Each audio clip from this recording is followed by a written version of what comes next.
hello, hello, hello.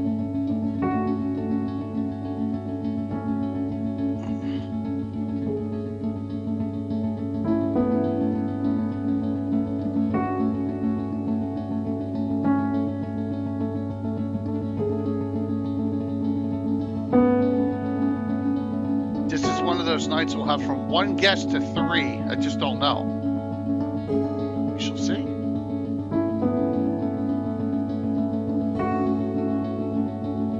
How are you doing? Hopefully you can hear me. Your repurposed freighter drifts through space. Hopefully. As you stare out at the star-flecked void, another ship comes in. Wait, is this sci-fi? I thought we agreed on a World War II campaign. Oh, did we? That is a key. That's cool. There I can we go. pivot. The smell of smoke curdles in your nostrils. Hold up, I thought we were prepping for a zombie apocalypse campaign. Alright, here's what we're doing. It's the year 3700. Humanity's elite fled to other planets long ago, taking with them all forms of advanced technology. Earth survivors scrape by with historic tools as weird phenomena plague abandoned nuclear sites. Witnesses report seeing glowing lights and the dead rising from their graves. And amidst the chaos, 3 strangers will meet in a dim bar. A veteran zombie slayer, a disgraced general out for revenge, and a space mercenary sent to investigate the power plants. Now describe your characters. How did you do that?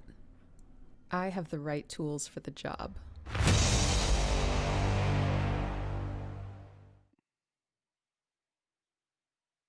Hey. And it's not going to the right. 1 second. Everything here. There we go. It's just going to the wrong speaker. Mm-hmm. Now it's Okay, going to can the we right hear? one. Okay, good. We're either gonna have 1 guest, 2 guests, or no guests tonight. I just don't know. Okay, well, the more the merrier, so to speak. So yeah. We'll see. So.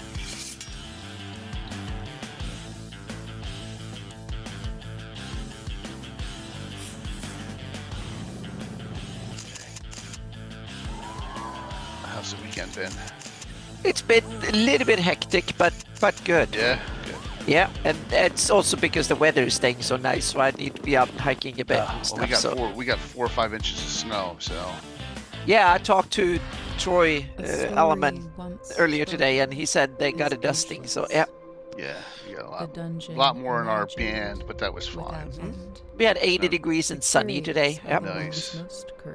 Yeah, it's really nice. It's kind of perfect weather this time of year. From stillness, the mad But this is usually the best time of year here.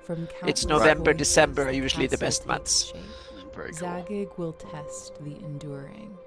Those unlucky will never. They're the worst months where I used to live. Now they're the best. That's when the sun disappears. It got cold and dark and I can't wet. even imagine that. Yeah, that's like Alaska. It will get cold, dark, and wet this time of year. And now it's just awesome. It just cools off just right. So yeah. Let's see here. Evernote. So I have. It's always good to have some stuff.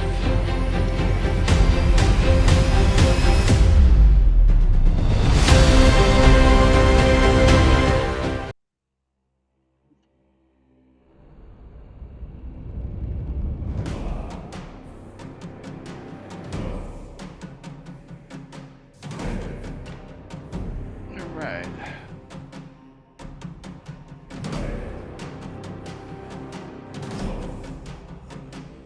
I think we're good. At least good with shout outs. Let me do this. Start the giveaway. Just that's done. So don't forget that. Okay.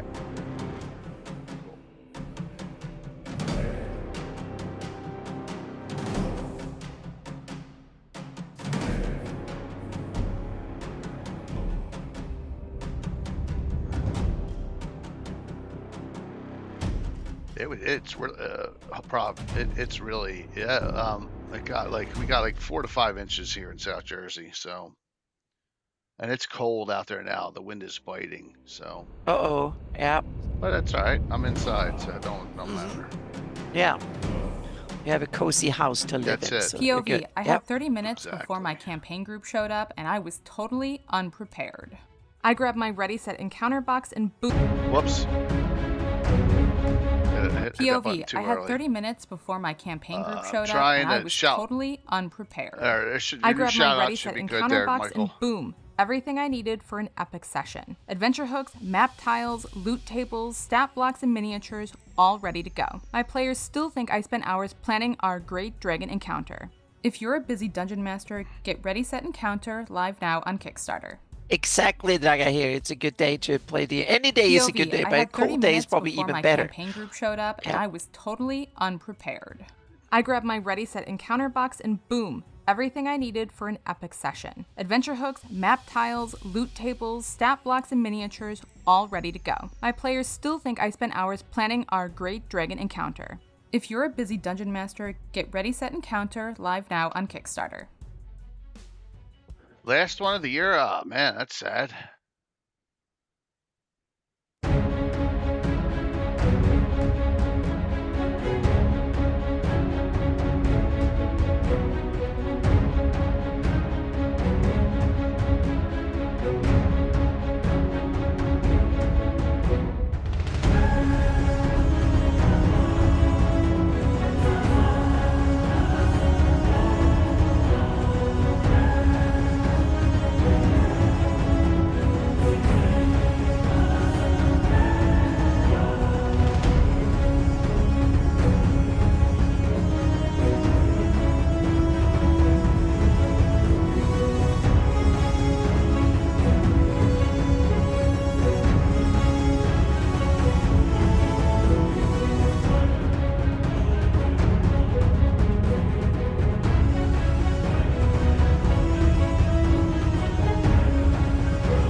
Pending, yeah, Rob, we'll just Saturday we'll wait and see, man. Just depends on just with Blaine, Curtis, and Brett. It's upcoming one. We'll just see what happens this week. I got 5 already. All right. What's up, Dale?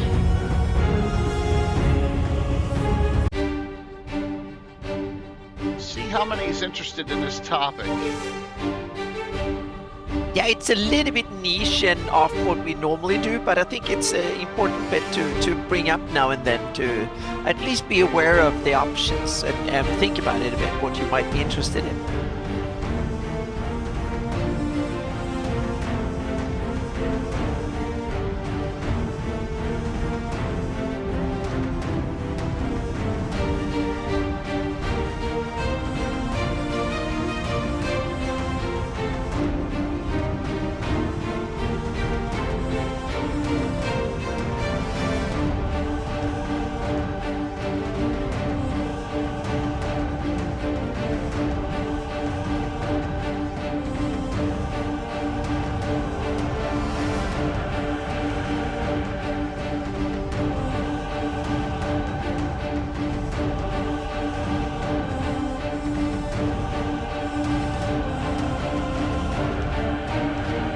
Monday night game.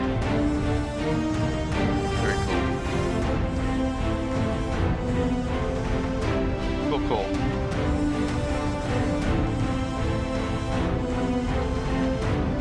Hey, sister.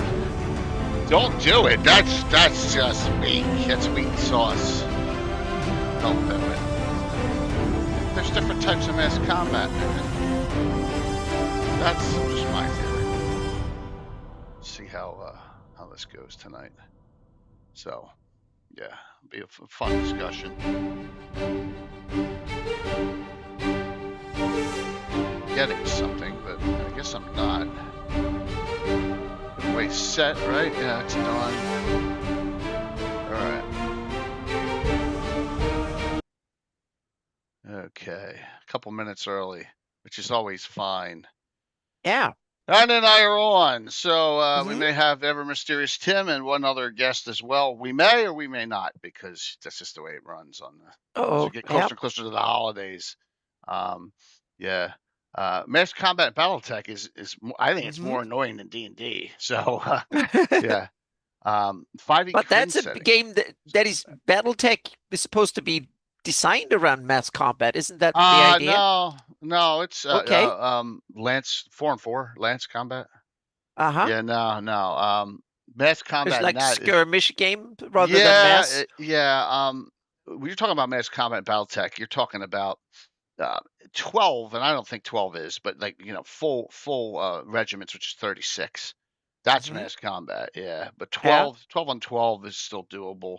Maybe Yeah, drag that's the more game like out. skirmish game type if you Yeah, translate it to D&D or RPGs. Yeah. and I'm just like myself. I make my system has evolved, and we'll talk about that. And yeah, Yeah. it's always fun. So just to see where we've gone here. So busy week. Uh, should be a full 4 stream week this week. So have a great game on Saturday. We'll have a pretty high level game on Thursday, and we'll have a real fun discussion on Wednesday with our as we continue our 83 box set, and then we go into the Yeah. events of the Eastern and Southern Flannis. As well. That'll be fun discussing all that. So yeah, 4 regiments versus 4. That's insane, man. I mean, that is mass scale, but they do have those systems for it in there. Mhm. So I guess where do we go on here? I guess we're gonna go back to the beginning, and I'm like, where am I gonna go to find this information? I really hate doing this, What but do you I'm going mean? to Wikipedia I because, was like, oh, okay. yeah, Wikipedia is great. I don't know where else to go on this.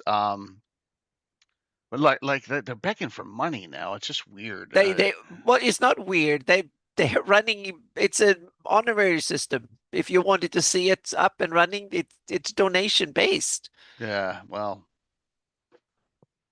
I'm not in a donating mood, I guess, for Wikipedia. I So usually give them like $10 a year, and I think everybody really, should. Oh yeah, I wow. think everybody should. It's fantastic to have that wealth of knowledge just at your fingertips. It's worth a fortune. Interesting. I Yeah. would think that they would have figured out a way to monetize a little bit more, but I guess not. That's the whole idea is to Yeah, monetize it this way instead of having full of ads and trick store the stuff. This is yeah, interesting. it's true nonprofit. It's fantastic. Hmm. Yeah, but it's socialism, kind of private socialism in that sense. It's not government run. It's run by Yeah, an association that thinks it's a good idea that yeah. people get a chance to have Well, let's just information say available. I don't ever recall using Wikipedia ever on a stream until Oh, you today. should more often. You should more Well, often. Yeah, I don't know. This is I'm like, where am I going to go for the history of chainmail it's and the history of perfect. wargaming? And that's just Yeah. so. Wikipedia is a great, even if it doesn't have Oh my God, everything, look at and you, this. Oh, but you have just shit pops up. sources. You have sources and stuff. You see, I don't get that because I've given and Yeah, yeah, you're. Oh God. yeah. Yeah, well, I'll have to pain through it. Give So them $5 a year. Yeah. no, I'm trying. I can't. I can't. I just can't do it. I'd rather give. I'd rather give $5 to I won't start. I won't start with my No, politics. no, So no, no. That, yeah. no. Yeah. So 67. Yeah. Whoever Henry Bodenstedt is created the medieval war game Siege of Bodenberg, which was designed for use of 40mm miniatures. So they must have had some really big, Napoleonic miniatures back then. All the big lead metal. Yeah. Sam, see, Sam's talking my language here. I'm not gonna say anything. But Strategy and Tactics magazine. I remember that magazine. I also remember, like, what was it, a magazine? The General was another magazine I remember back then. So thanks, Chris. Back in the day when I was really into Squad Leader and stuff. Yeah, that's it, Prof. There's a lot of cheating, I'm assuming, going on. Yeah. So the rules have been published in Strategy and Tactics magazine. Jeff Perrin developed his own medieval rules based on those shared with them with Gary Gygax. So this says Jeff Perrin created them and Gary didn't create it. So you're a valid source of something. Yes, you are. You're a valid source of running the Minion network. Hey, Josh, I'm just kidding. Good to see you. This is going to be a fun discussion tonight because I'm going to learn some things, I think, about the mass combat and D&D, wargaming, all that stuff. It's going to be a good one. 4 pages. This over in the upper right-hand corner, this is the original first edition. Guidon Games. Yeah. So that's so it appears yeah. Gygax expanded these rules, which are published as Geneva Medieval Miniatures in Panzerfaust magazine. So, yes, Jeff Perrin is in Perrinland. You got it, Chris. Yep, absolutely. Yes. So, and then the rules were again revised, self-published newsletter, Castles and Crusades Society. Now you know why Castles and Crusades is the game system that Troller Games uses, because of that society. They named it after that. So there you go. Something I didn't know 5 years ago, but now, some of you may learn that now. All right. And then Domesday books, going back to 1970. And then here's a rule for jousting. And we know I use the jousting rules with some changes every year. So, and introduced a rule system for man-to-man combat and jousting. So that is the early which is not mass combat. It was more like individual, but not armies versus armies. Well, no, it was armies versus armies, because this was man-to-man combat for figures, so to speak. Yeah, right. So it came out of wargaming, but it was wargaming, medieval rules for. Yep. Yeah. Yep. Medieval. Yes. So. And then it became more and more fantasy, and you had the exactly. Then Gen Con 3. Gygax met Don Lowry, Guidon Games, and produced wargaming with miniatures. So they went to that wargaming. Here comes our friend, Grim Sparkle Jeff Moore, who's creating his own mass combat system. So I had him hop on. What's up, Jeff? Awesome. Hey, how's it going? Good. Good to see you, man. Yeah, good to see you again. Yeah. We're going over the history right now. Going over some history. I have never used Wikipedia on my show ever, but I'm doing it this time because I don't know where the hell else to get this information from. It's all over the place on Chainmail. There you go. Ancient history. Yep. Extremely ancient. All right, so we got Chainmail. Yeah. Yeah, so we got Jeff on, and the ever mysterious Tim will be ever mysterious. We'll see if he was sick yesterday. He was supposed to play in the game yesterday, but he had a bad stomach bug. So we'll see where he is. So published first edition is 1971, right? And that's this picture right here. It's by Gary Gygax and Jeff Perrin. Even though Gary may have added a lot of the rules on this, but I don't know. Does anyone have that first edition? I couldn't find my third edition where it's buried here somewhere, but I have it in PDF, so that's the one we'll be going to. That's what I have too. Yeah, third edition's the biggest. I have a reprint. I think the arch, there was a big box that I got from Len Lakofka, that the arch and the old D&D stuff, that is a reprint of that one in that box, I think. Yep. Excellent. 14 pages, heroes, and there was, along with Chainmail, there was a fantasy supplement, Heroes, Superheroes, and Wizards. So that's the beginning of D&D right there. It reference works Tolkien, Howard, Anderson, and Moorcock. Let's see here. So first print 71, second print 72, and then TSR bought the rights. Yeah, because Gary had he worked with Guidon Games early on, and then TSR was created, and you can Playing at the World by John Peterson is a fantastic book that covers this in detail. Highly recommended. That covers all this in 150 pages. Wikipedia is the where you can find the sources and the kind of the light 1 minute or 2 page summary. But John Peterson, Playing at the World, is the whole story by an academic that I think is the leading researcher of the field, so to speak. So I want to ask a question. Is that Stormberg right there?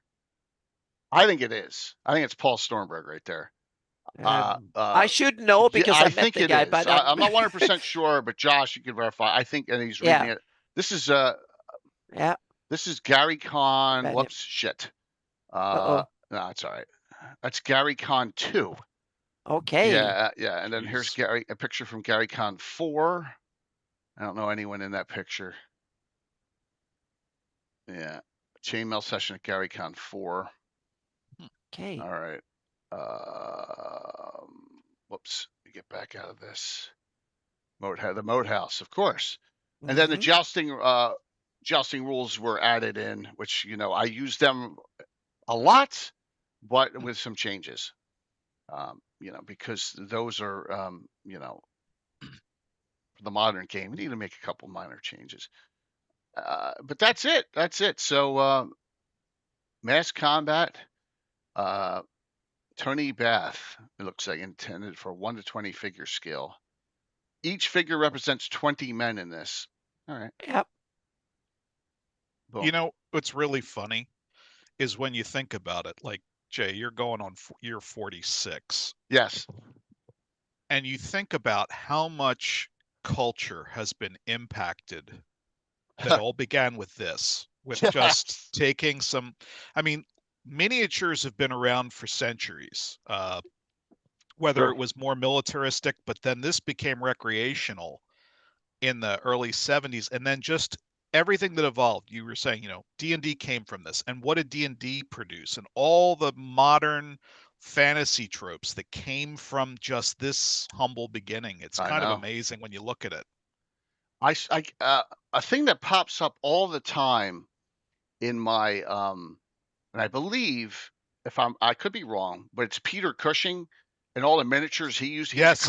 Right? All the time. I just saw that the other day. I just saw a picture of him where he had his table and his paints and everything. Yeah, and that's the 60s. Yeah. Yeah. Peter Cushing was huge. Everyone knows he was the main bad guy in the original Star Wars. But he was the vampire hunter. Him and what's his name? Oh my God. Man with the Golden Gun and Christopher Lee. Saruman? Yeah, Saruman and all would go at each other in multiple movies. Yes. So I'm getting old. But yeah, Peter Cushing was a big gamer nerd fan. Chainmail is kind of like the Beatles. It's kind of like the Beatles. I'd say it's more like Elvis, right? You got to have a taste, an acquired taste, a little bit, but it did. It did. So here's the 3rd edition. We'll scan through this pretty quick. Yeah. And this is the 3rd one. This is when TSR got a hold of it. Let's see here. Thanks to Alan Lucian and Ernie the Barbarian. I guess that's Ernie Gygax. 75. Wow. That's crazy. Well, so D&D's technically out in 74, right? Just when TSR had already brought out the OD&D box rules in 74, which is the 50th anniversary, was the year before. 75, right? No, this year. Was it last year? It was this year. Oh my God, I'm losing track of time. So we're not going to go over all the rules themselves because I don't know anyone who in our community who's using these on a regular basis, with the exception of the joust. With the exception of the jousting rules, but we can scan through this and look at those. You can't even see anything there. I'm like, what are you putting? I know it's black and white, but you're like, okay, they're kind of mean. That's a sand table, I'm assuming. That's the original That's the original sand table, is my guess. Yeah. Telling about the size of the table. Yep, is the sand table. Yeah. Talking about points and stuff. That looks like a siege tower. So, yeah, the words of here. Sinatra was the original rock star. That's funny. Well, yeah. Rules for medieval miniatures. And here you go. Basic rules. Basic rules. hills and woods and rough and swamp are all taken into account. Movement rates. Yeah, you can even see kind of the ancestry of like the old tables from the original D&D Player's Handbook coming out. Yeah, like the ballistic damage and stuff, right? Yeah. You're right. You're absolutely right on that. Yeah, that's a true and being point. a desktop publishing geek, and I'm like, oh yeah, the fonts are the same. Yeah, It's pretty amazing that this early glory era, So oh yeah. All right. Columns, how to fight, fatigue. Huh. We had fatigue rules, which is good. Oh, look at that. You get fatigued if you move 5 consecutive turns. How do you, a lot of this stuff is, and I still to this day with mass combat, and this is why battle system was so tough for me to implement. There's too much on the table to keep track of whether that has moved 5 turns. Yeah, but I remember back in the day, they had a little form where they filled in the results every turn. So they kept records of everything all the time as they played. And that was kind of common. A lot of old war games and stuff were apparently played that way, that you recorded everything on, like, every round. You recorded how much ammo you've spent and the hits you've taken, blah, blah, blah, and so on and so forth, what you moved. It's just like being a chess grandmaster, man. They record everything. But that's probably because it appealed to those, and meaning, come on, Gary, I guess he was an insurance broker and stuff, and read these things and fill in forms and stuff. Probably appealed to him. So that was kind of the going.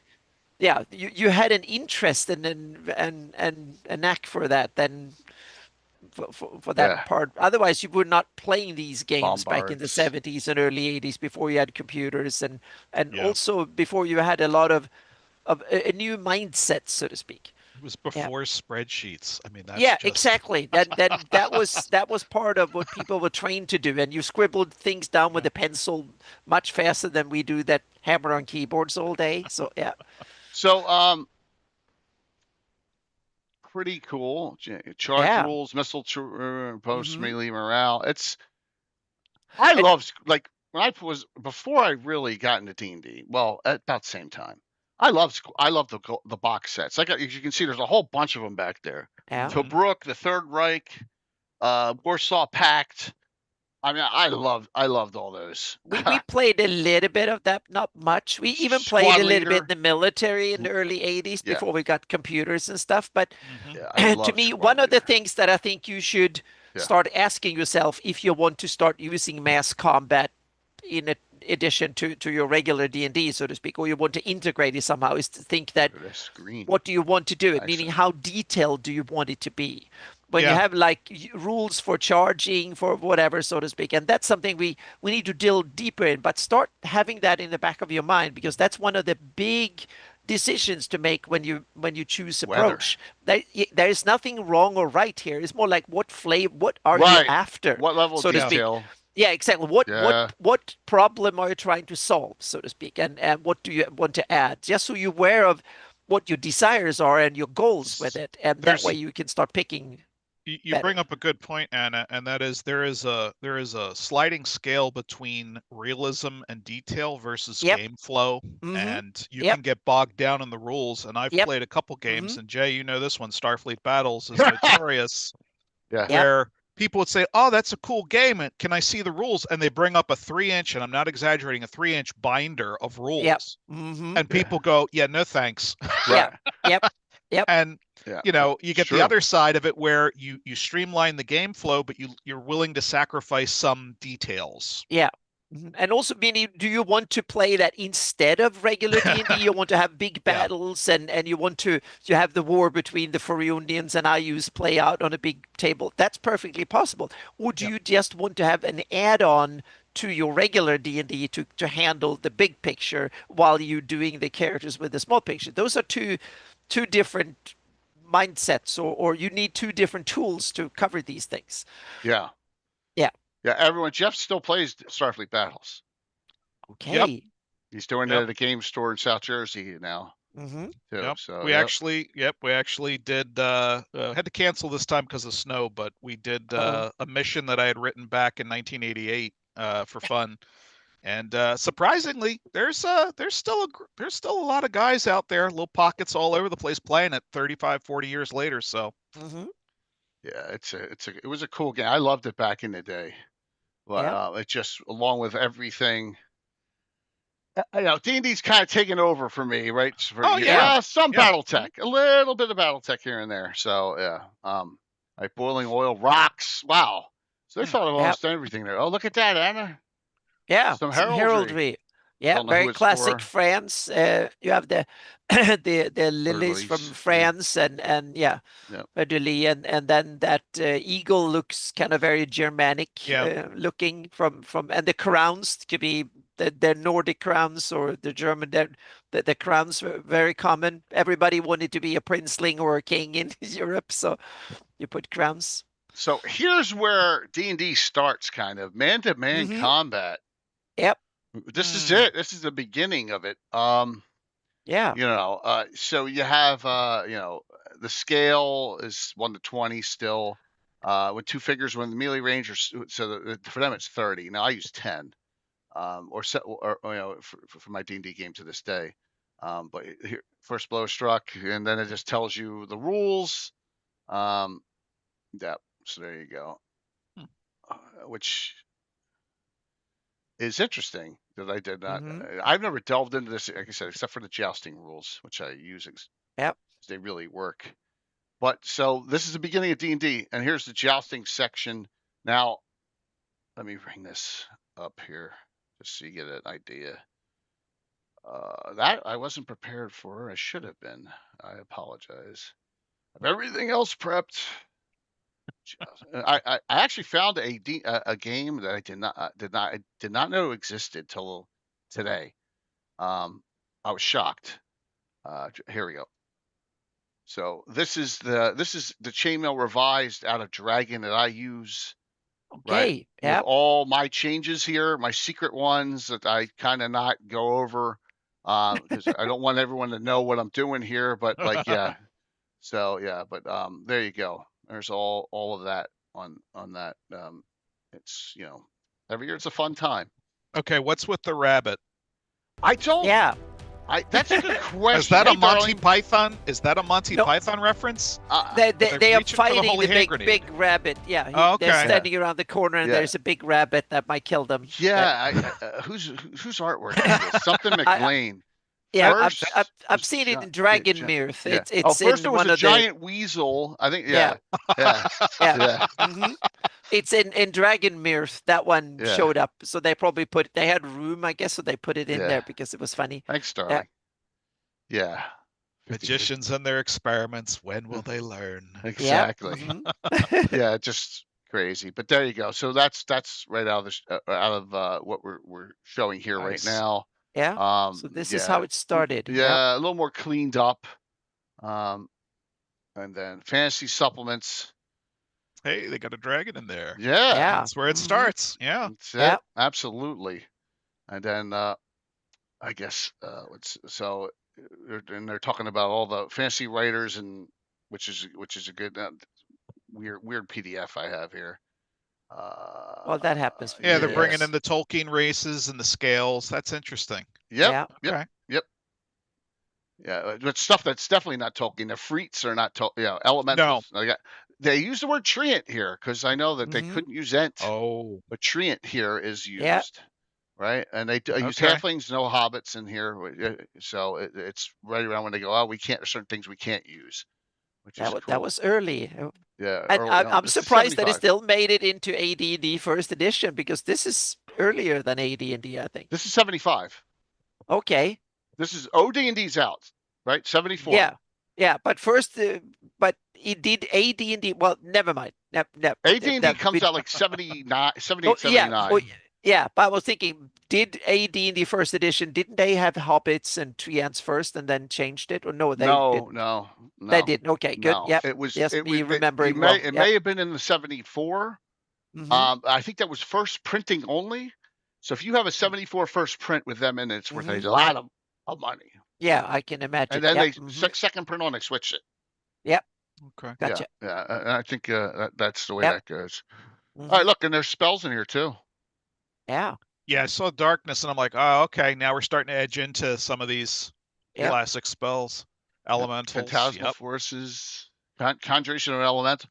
So the base of D&D is here in Chainmail. Cloud kill. They're all over the place with levels. It doesn't matter if it's first or fifth. It doesn't matter, right? Anti-magic shell's super high. So yeah, and look, this is the number of spells because you're just by your title, because levels don't exist yet.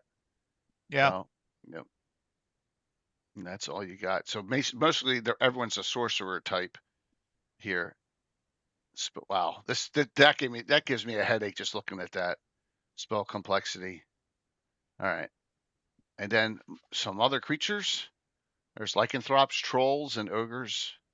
What are generally referred to as trolls are more properly ogres, intermediate creatures between men and giants. Interesting. They fight in formations, have a melee capability of 6 heavy foot. Trolls and ogres can see in darkness. You know what? That's probably a heavy Tolkien influence, because when you look later at some of the movies, how trolls are represented, they obviously don't look like the D&D troll. They look more like an ogre that isn't affected by sunlight. Right. But right here it says true trolls are much more featured. We see Paul Anderson's 3 Hearts and 3 Lions, which I know is is a favorite book of a lot of people, and that's where I think they come from. A lot. Yep. Absolutely. A lot of monsters come from 3 Hearts and 3 Lions. Samwise, rifle off some of the other ones that are from that book. I think you do see some. You make gnomes. Stone trolls are traditional Norse mythology. Yeah, tell me some of the other ones if you know them. Gnomes are there. Yeah, I thought gnomes were too. Swan maze, yes, good one. Yep, from that book. I love Swan maze. Treants, dragons, rocks, including wyverns and griffins. I never would put them together nowadays. Elementals, including Jinn and Freet.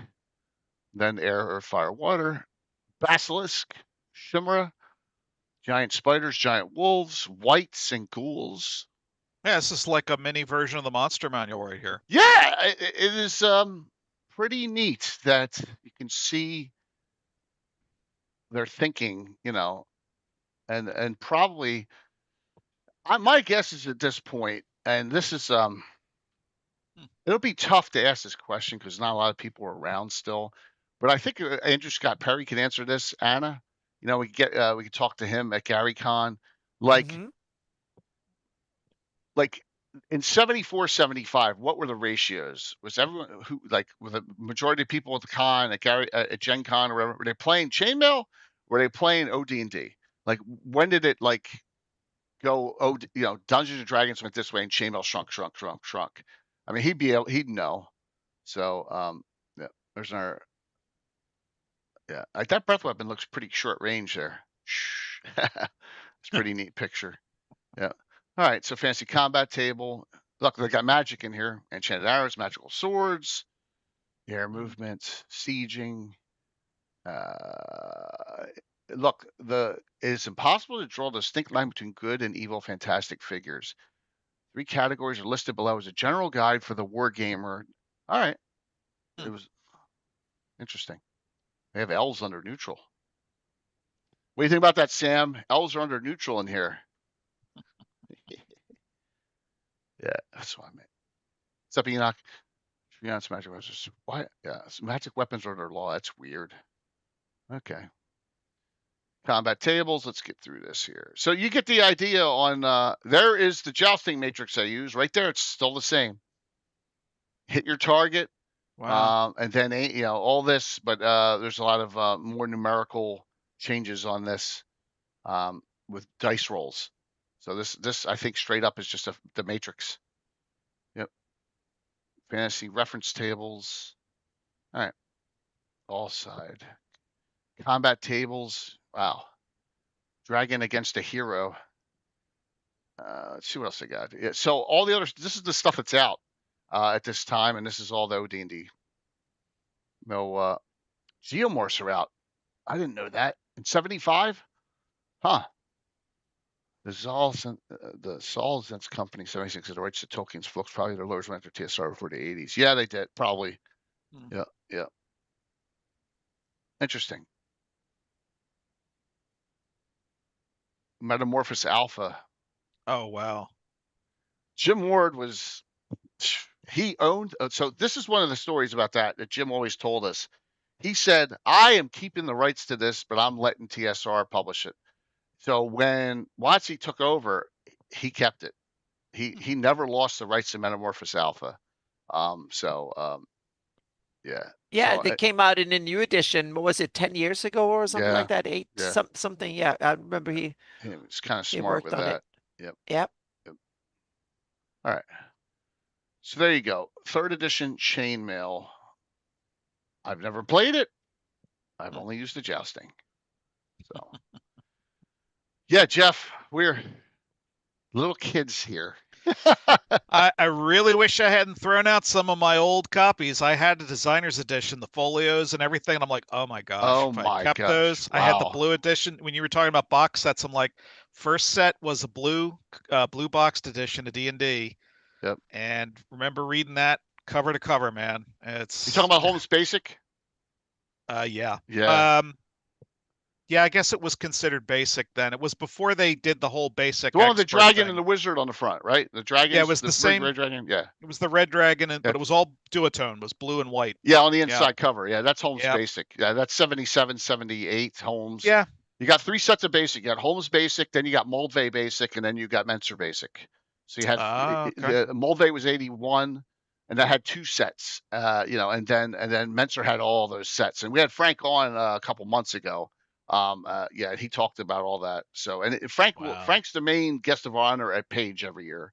So you can he goes out and smokes a lot too. So you can catch him outside hanging out at, and he'll talk up a storm. He's a really good guy. So, nice. How's Frank doing? He seems to be doing okay there, Prof, from what I see. He seems to be better than he was. So yeah, absolutely. All right. So audience questions from this point. This is going to cover 70. They made this through 85. Chainmail. They made this book, the same book through 85, because, well, as you can see, mine's slightly smashed. 85, something else. They try and replace it. Right. So I have, and we'll get to that next. I have all the books. Because I was like into this. I was into this shit. I got the box, but the box got lost, but the booklets are sitting around in a shelf here because I bought it and it was not for me. This is crushed. Yeah. Yeah, that was a little extra box that came with it. Yeah, this thing had no shot. This is my original, so yeah. I think it's the thinnest box set that ever come out. It's like a thin little box. Jeff, you'll love the story from this. Mark's character, who had a girdle of, I want to say, frost giant strength. At the very beginning, pixies are playing jokes on you, and they Otto's Irresistible danced her, and she got pissed off, and she slapped one, critical hit it, and killed it, and that was it was yes. The memories. Yes, but so he he had a ring with 1 wish left. And he had to burn it to save it because it would have been gone really bad at that point. Yeah, that was funny. So have you ever run the full Bloodstone modules? No, Greg. I ran Bloodstone Pass. That's it. Now, I've run multiple battle system games. We did Fortress Elendar, which I've always talked about, the third-party adventure of that, and we ran the adventure part along with the assault on it.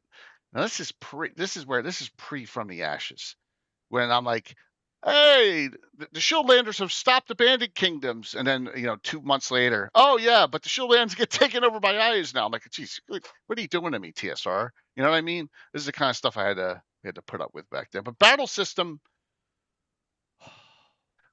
Was it this kind of a Warhammer counter product, so to speak? It was, but it was mass scale even more. Like Steve Winters in here, Jeff Easley, cover arts, Doug Niles. He came out 85. They so it might spelled have been his a bit name earlier, wrong in here. Earlier. Yeah. Doug Miles. Oh. They spelled his freaking name wrong on the inside cover. That would drive me insane. They put model. Yeah. Yeah. Battle System. Who used Battle System out there? Oh yeah, Angry Man. I never used Look, it. This is our 383rd Gabbin, and we've done 324 Legends and Lores. Yeah, so we're on a lot. So just to hang out. Yeah, we're always talking Greyhawk. And my campaign's year 46 coming up, starting beginning of 2026. So this is all counter based. There you go. Some counter sizes. Yep. Yep. I agree, Rob. I agree that this showed me how not to do things. Okay. Yeah, sometimes you need product for that too. So tell you. Yeah. Yeah. I just so here's your character stats, right? So you're gonna port your characters into Battle System because they're gonna be the army leaders, which I thought was cool. And I knew that in reverse, D&D came out of that they pulled out the characters out of the combat and made the heroes the main focal point. I'm thinking about, why am I going back to this? You know what I mean? Does that make sense? But then I saw, like, it was really hard to kill a character off in here. So morale's huge.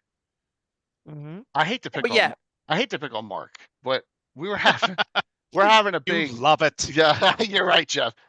We're having a big combat, and the whole left flank's about to collapse as all these humanoids are coming in during this fight at Fortress Elendar, and he has David Gradavis II, and David Gradavis, all the Shieldlanders under his control, and rally behind me, charges. And he rolls like a 2 on morale. Like no one followed him. None of them. Yeah. None of them. Pulls a Leroy Jenkins. Yeah. It was really one of the funny moments. Thank you for the follow, Angry Man. Really appreciate it. So I know some things about this that really drove me crazy. Halflings are impossible to find. So they go in and out of brush. At short bowmen, you can have a dozen of them, and they'll slaughter 10 ogres in this system quickly. It was like almost impossible to locate on the bad guy's side. That was there were some glitches in the game I wasn't a fan of. A good question. What's the question? Maybe you already mentioned, but have you ever run Greyhawk Wars using the box set? No, Doc, I did not run Greyhawk Wars ever. That's a great question because I couldn't bring myself to do it. I have a box. I have one. It's sealed. So yeah, I've never run Wars. I know Mike Bridges is the expert on Wars. Yeah. All right. You got rally your broken troops, movement, combat, as you can see. There you go. Pivoting, all sorts of things here with Battle System in 1985. So it's college era. We're trying it. I think I did Battle System, I want to say 4 times because I couldn't do it in a small scale. And Jeff understands. It's either you go big or go home, right? So what's the point? It's the same thing with Starfleet battles. I'm not doing 2-on-2. I'm doing 12 ships on 12 ships. I don't care if it takes 3 weeks to finish the fight, and it was the same thing. It was the same thing here. You've got to decide what you're going to be, and if you try to kind of half-ass it doesn't play well. If you're going to be an RPG, be an RPG. If you're going to be a war game, be a war game. And you've got those different flavors of war games, those with maps and those with rulers. The old school ones, they were out there with measuring tape and yardsticks, and they had protractors to do angles of how many degrees you can shift. And then they started using hex maps. I mean, the glorious days of SPI, and they were the ones who first started cranking out all these military reenactments, and Avalon Hill, and they stuck with a hex grid. It worked, and it kept a lot of the rules simpler. But if you try to kind of merge two different frameworks together, it gets dicey. Yeah, that's why, like, there's difference between war games. Like Divine Right is awesome, but that's not on this. That's not troop level, right? That's armies. No, that's more political. It's like Risk with Politics. That's true. That's true. Medieval politics, and it was a great game. Yep. And I remember you showed me. You have it. Yeah, I have one back there. And the art on that, not to berate the point, but the art on that was fantastic. It's classic. It's definitely a worthwhile game. And there's a lot of Divine Right board gaming going on at GaryCon. There's a lot of it. So here's some of your spells.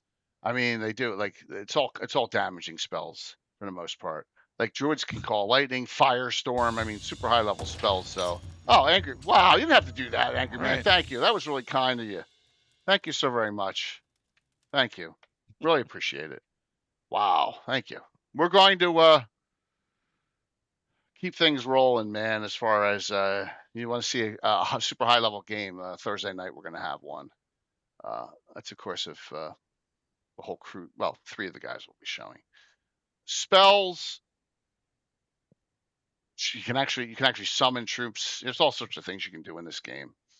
You got illusion magic. Let me go through here. It gets really complicated. Flying. Once the flying troops came in, you just lose all sense of. You're like, oh my God, they're going to overwhelm us, especially the rocks and the dragons, and you got to be really careful. But so here's your unit roster sheets. They give you a ton of them. But wait a minute. I want to say thank you to them. Very kind. All right. Let's go to there's scenarios in here too, but let's go here. Now,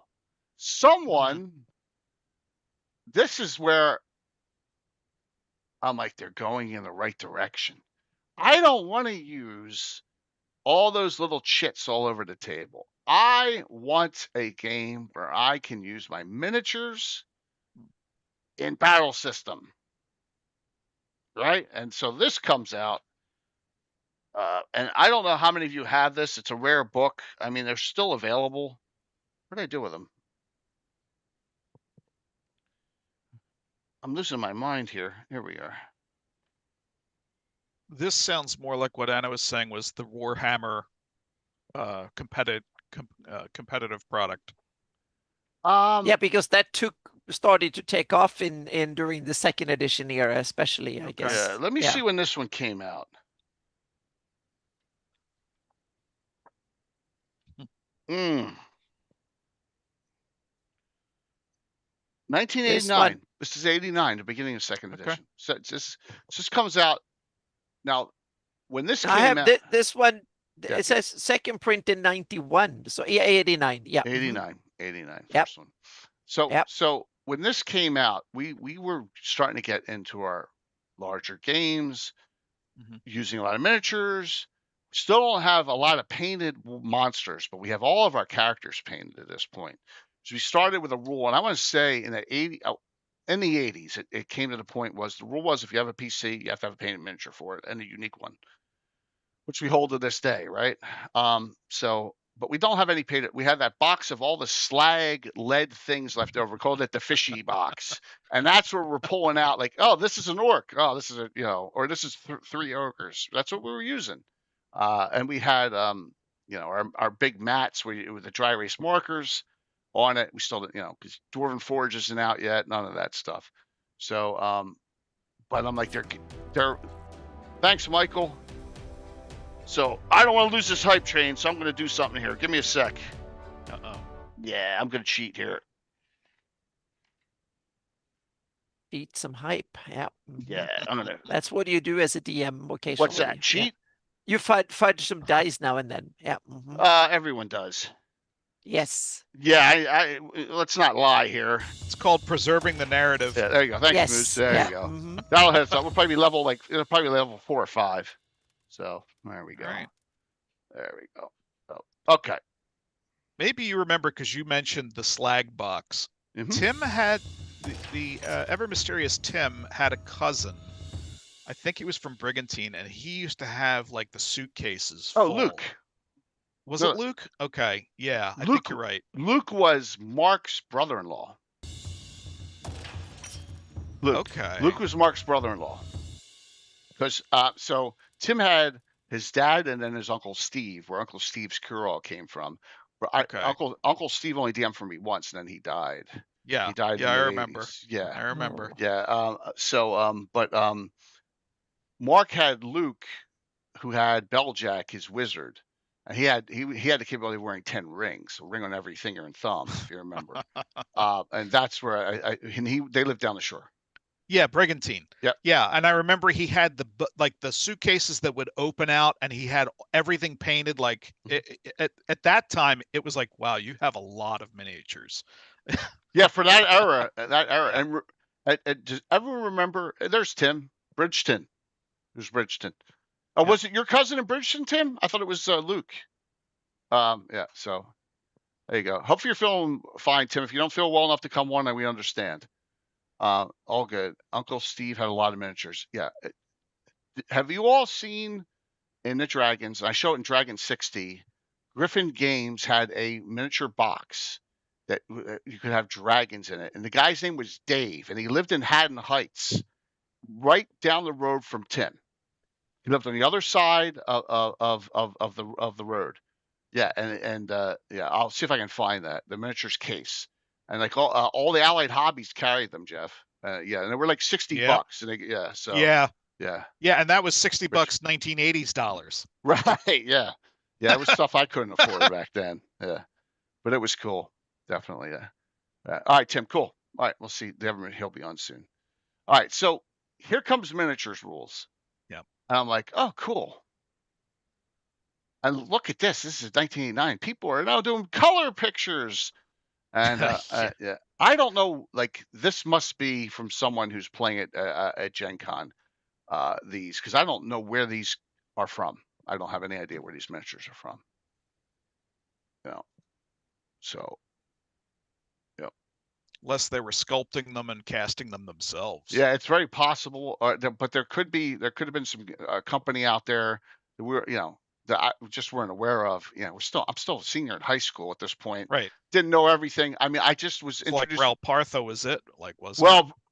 the one that got me was Prince August, because it was from the UK, right? And we have a bunch of them, like characters still that are Prince August miniatures. You had Grenadier out. You had Ratham had just come out. Right. And I'm trying to think of. Thank you, Patrick. I'm trying to think of who else. Grenadier, Ratham. This is the era all things dark and dangerous came out from Ralpartha. Remember, they had a green label on them. And they also had the 3-part miniature series came out. Kazumba's one of those, where it had a wizard, had 3 different stances of the same character. Yeah, so they had just come out too in this era. But in this mid to late 80s. In 89, definitely they're out. Yeah.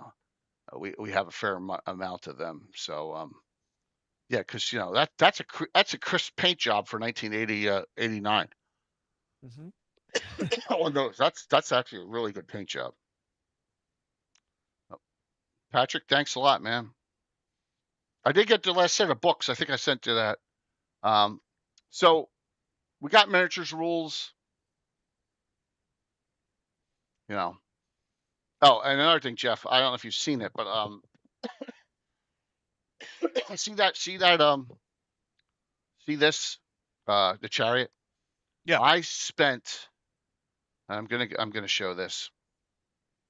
2 years finding this.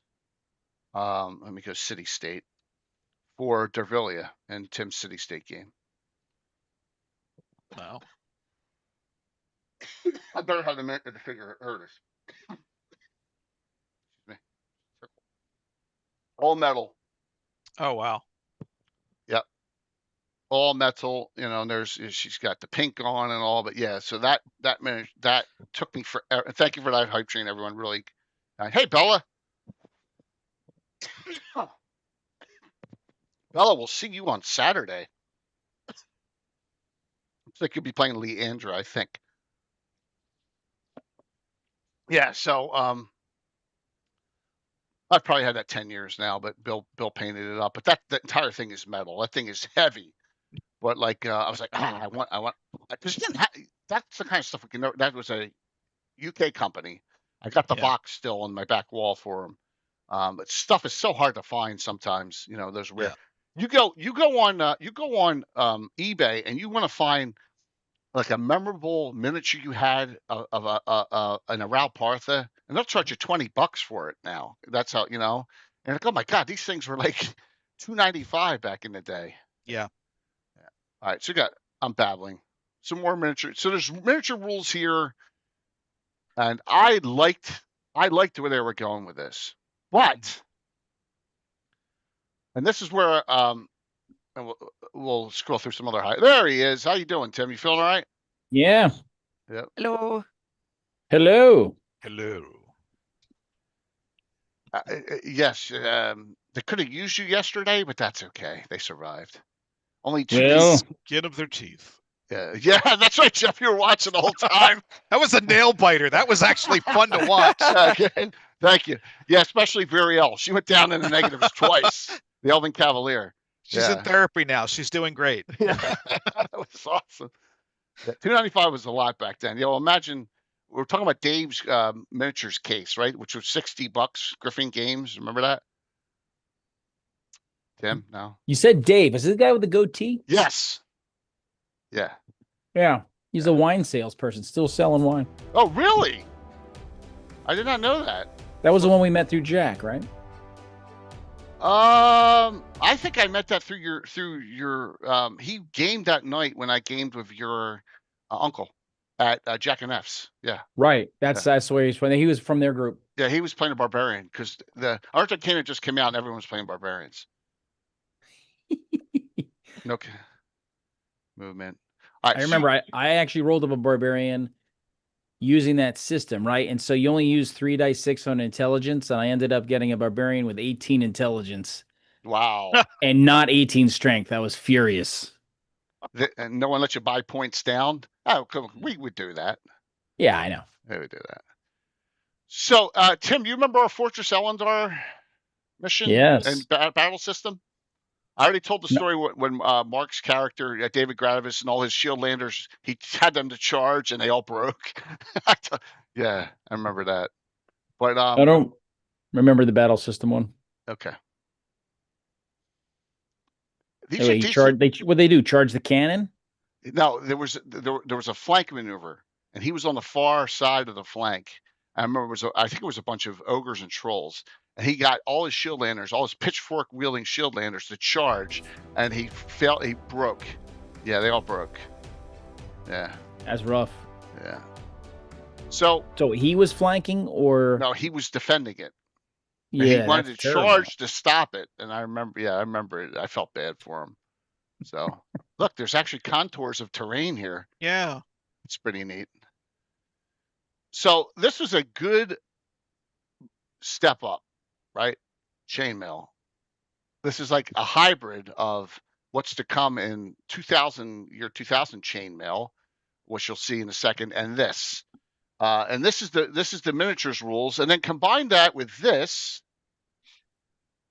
Here's another one. Skirmishers rules. What year did this come out? This came out in 91. So this added even more rules to it, and that lets you bridge between battlefield and characters, right? Yes, it did. Role playing, yeah. Yes, it did. And so this was kind of look, and they got the miniatures rosters here, and as you can see now, we're getting some really detailed. What are you drinking? Emergency drinking water. Oh, there you go. You see some for 1991, man. That's a beautiful piece. I'd love to know whose piece that is, because we weren't doing stuff like that. 91. Okay, we had the fishy box and a bunch of painted characters, right, Tim? Yeah, that's a professional. Yeah. Well, and then I mean, he probably came from Warhammer, because they've been doing competitive competitive stuff for a long time. As far as TSR was offered, they could have bought them years and years ago, and they didn't. Back in the day. Yep. Monsters, rulers. Now you get into individuals. This is actually got a crossover. You want to run battle system and somehow do it with individual miniatures and characters. Now you can with this. And I'm thinking to myself, why? I love the book. I love the effort here. But I'm thinking to myself, and this is where my evolution ends on this. I'm going to just do it with basic D&D rules. Figure it out. And that's kind of where I went. But that doesn't end the story here. We're almost done on the history.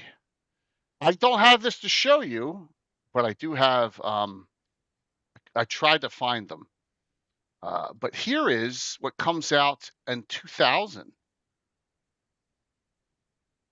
Yep. 3rd edition. They bring out the Chainmail core rulebook again. This is Chris Pramus doing all this, right? Because you have all these miniature packs coming out in Chainmail. And I'm like thinking to myself, what's the difference between these and other sets? So what they're doing is they start licensing all these mini packs and for the Chainmail series. Now, there's no reason you can't use them as individual character figures, but I think it was I don't know if it was Grenadier or if it was their own company. The only game I ever used for Mass Battles was Conan. Really? That's cool. Stratus. See, Dale, I was waiting for you. I was waiting for that because Stratus is the whole, yes, especially in this. The Ghostwing campaign's all centered around Stratus. Yes, a god that doesn't exist in my world. Yeah, I know it. The 3rd brother between Heronius and Hextor. Yes. And this is also in the Sundered Empire part of, this is the western part of the map, which is not being used by the Flannis. Yeah. Oh, these minis are all whiz kids? Okay. Oh, there you go. The Ghostwing campaign. There's a whole bunch of other. If you want to know, there is a compilation of everything that was published ever for this Chainmail game in rulebooks, box sets, and figure packs. I snipped it all just so I'd have it, and there's stuff that was never released. It's a lot. It's a lot of stuff that was done, and just I never bought any of it. So yeah, same continent as the Flanders, but the Western Uruk area. The Grenadier was gone. Okay, Grenadier was good. Yeah. So anyone here use this and mess around with this in chat? Let me know. But that is when this failed miserably, right? It just didn't go anywhere. People were beyond this at this point. You have to generate. You have to sell with a certain amount. And I don't know if the market's not there. I don't think. No, I don't think it was. And I know it was Chris Pramus's baby, but it just they tried it during this era of and this is WotC. And it's Greyhawk, kind of, because it's the planet. Right. With some of the worst maps ever made of. There's only been 2 maps of the planet, and none of them have been good, so to speak. Right. Official. Except yours. Yours are fantastic. Mine is it's humble beginnings, but it's also not official. So that's why I didn't have official to. I didn't have the. Yeah, thank you. Well, it's not photorealistic yet, but not yet. But on the other hand, I didn't have the constraints of because I worked on a lot of commission work, and that's much tougher. When you do it yourself, you can fiddle around until you feel it's right. When you do commission work, someone else tells you what the limits are, especially time-wise, and you have to crank it out quickly. Yeah. But this was the end of the mass combat era. And D&D kind of for D&D, right? Mm-hmm. And now, so that means, well, when it comes to official stuff, because there's been plenty of third party. I don't want to close all that out. I apologize here. Yeah. So I will go, and I've talked about this multiple times, but let's go back here. This is Mike. Okay, so this is Mike, Greyhawk Mike's publication that he did.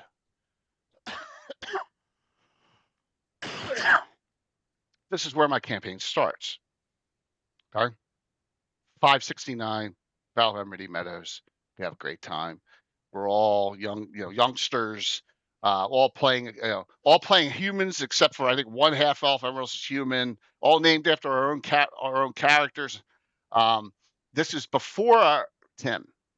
So this is Bill Runzer, Matt McPherson, Alan, right? PT. Wow. And me. Yeah.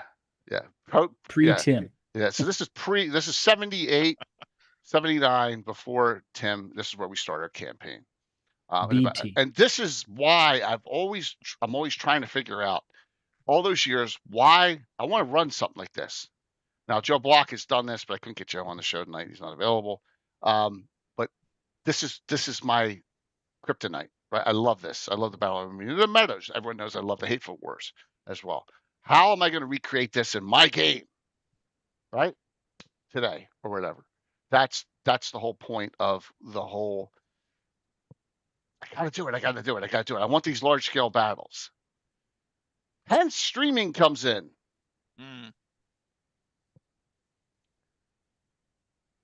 First year. This is Winchester's bulwark on the border between Pomarsh and the Principality of Ulick along the Jewel River. Fire looks great. You like that? Yeah, that's Bill. A lot of it. This is all Miniature Building Authority. A lot of it on the inside. What note? I'm going to run this using basic D&D rules and segment it and move stuff all over and do each side.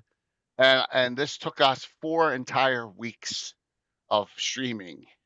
Wow. To run this one battle. And by the way, this is a good thing. There's the front. I used that piece just yesterday, that battering ram. But yeah, so notice we have no underlays yet on the table. This is 2018. There's no underlays. Have not gotten them yet. That's just the base of the table. Are those walls from that set? Where's the moat? Where there is no moat. And the designer. Yeah, there's a river. The Jewel River's in the back. There's no moat. I couldn't do a moat on the table. This is all Miniature Building Authority. This is all resin. This is all resin cast. I have all this stuff. You could have built it up to have a moat that went down, Jay. Yeah, Tim. I couldn't have. It's just. I think blue construction paper is the best you can do right there. Yeah. Just make it a 2-dimensional image. I try my best, and things evolve. Right? They get better, and they get better, and they get better. Yeah. So as you can see, there's an elemental summoned, and they're fighting on the walls. Just dead bugbears everywhere. That's God, who's that? There's the blood. What's that? You don't have you should have little eyedroppers with a little bit of blood splatter. Oh my gosh, it can't be that. Yeah, graphic. There you go. So lots of dead animals and stuff. So we had fun with this. This was one of the first 10 adventures I did on live stream, but it took too long. It took a long time. Yeah, only 16 hours. Yeah, you ran these with full normal rules, right? This is what I did. Yeah, I ran them with full normal rules with some minor tweaks, and this helped me with how am I going to stream my game and condense it so it works. So a lot of the rules that I've set now that I use on stream were founded here when I realized, my God, I can't have this. I can't have these rounds drag out for. I can't. We call them Tim rounds. I can't have a Tim round. 2 hours for a round. I sense a story behind that label. Yeah. Remember, a real story. To be a good story, only 10% of it has to be true. A good story is usually not true. If it's really good, it's not true. Yeah. So it was over the holidays, and we were Tim was DMing at his house, and he was running his Knights of the Eastern Sun, where they're all on the Jeweled Dragons. There was like 5 of them there. And I know Leuven was there because it was on the Boomer Flying. I think I had Hawk and Gazumba, and Alan was there. And Walt was there, and we had a big adventure going on. And Alan goes, I got to go to church, which is a mile or 2 away. I got to go to church. I'll be back as soon as I can. He comes, and between 90 minutes and 2 hours later, he returns. We're on the same round when he left still. That may or may not be true. Oh, God.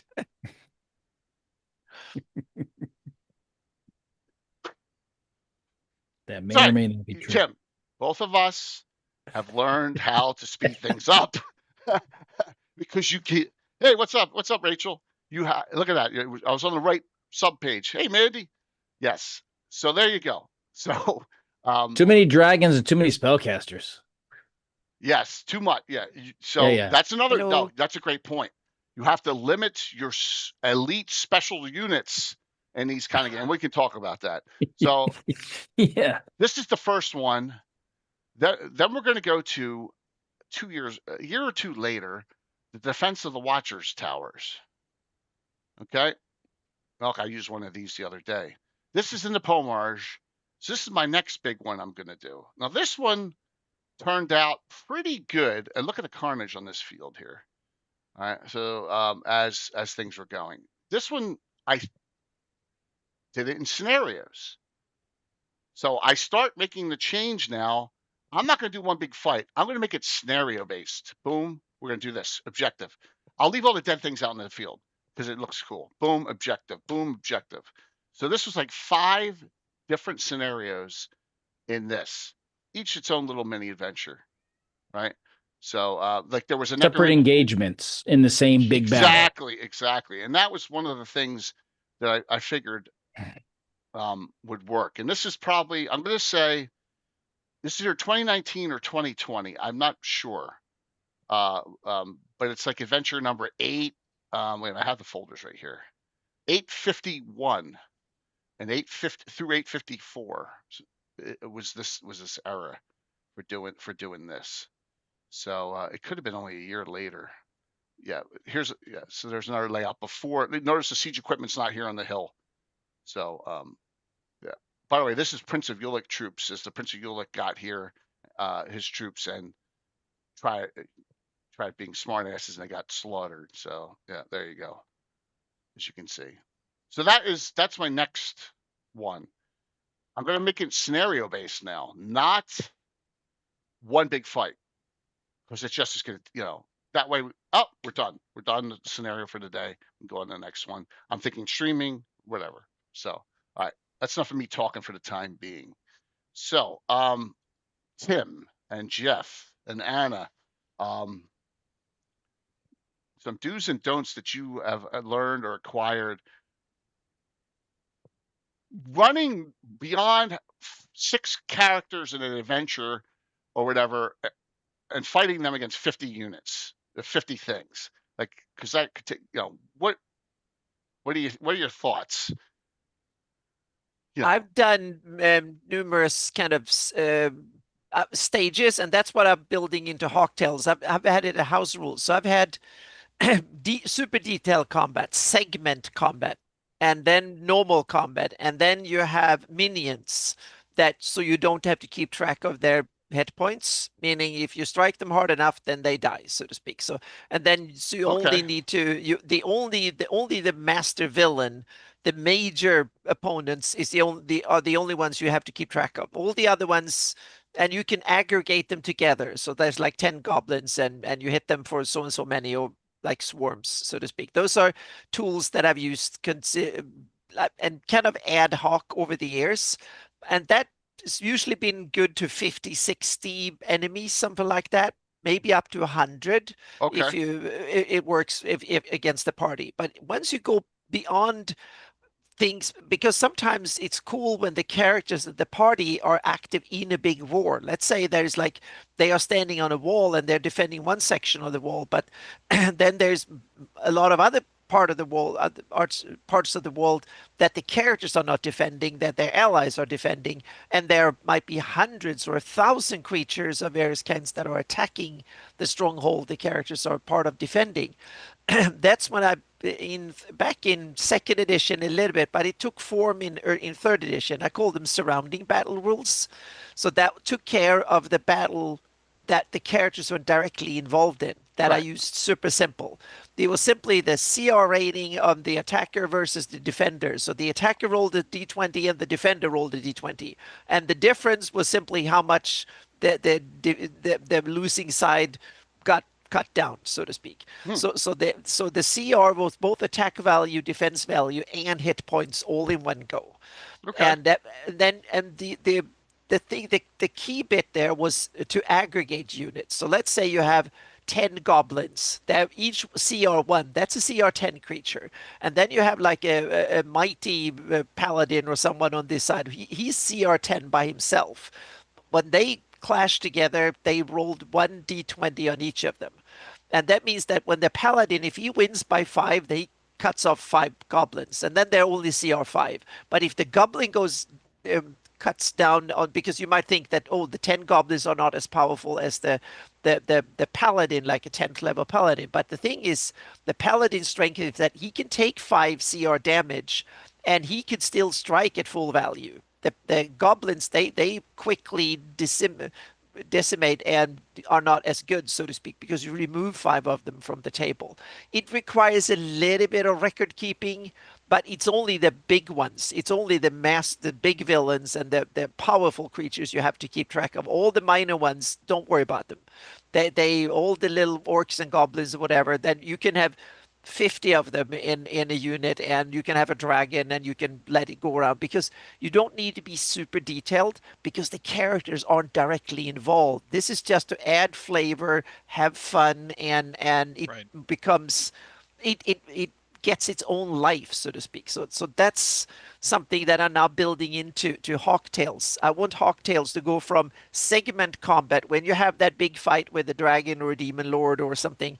You want that to be epic, so you run it detailed segment by segment. And then you have normal combat, when it's, you're just going to kill those thugs that attack you, whatever. Then you run normal combat round by round.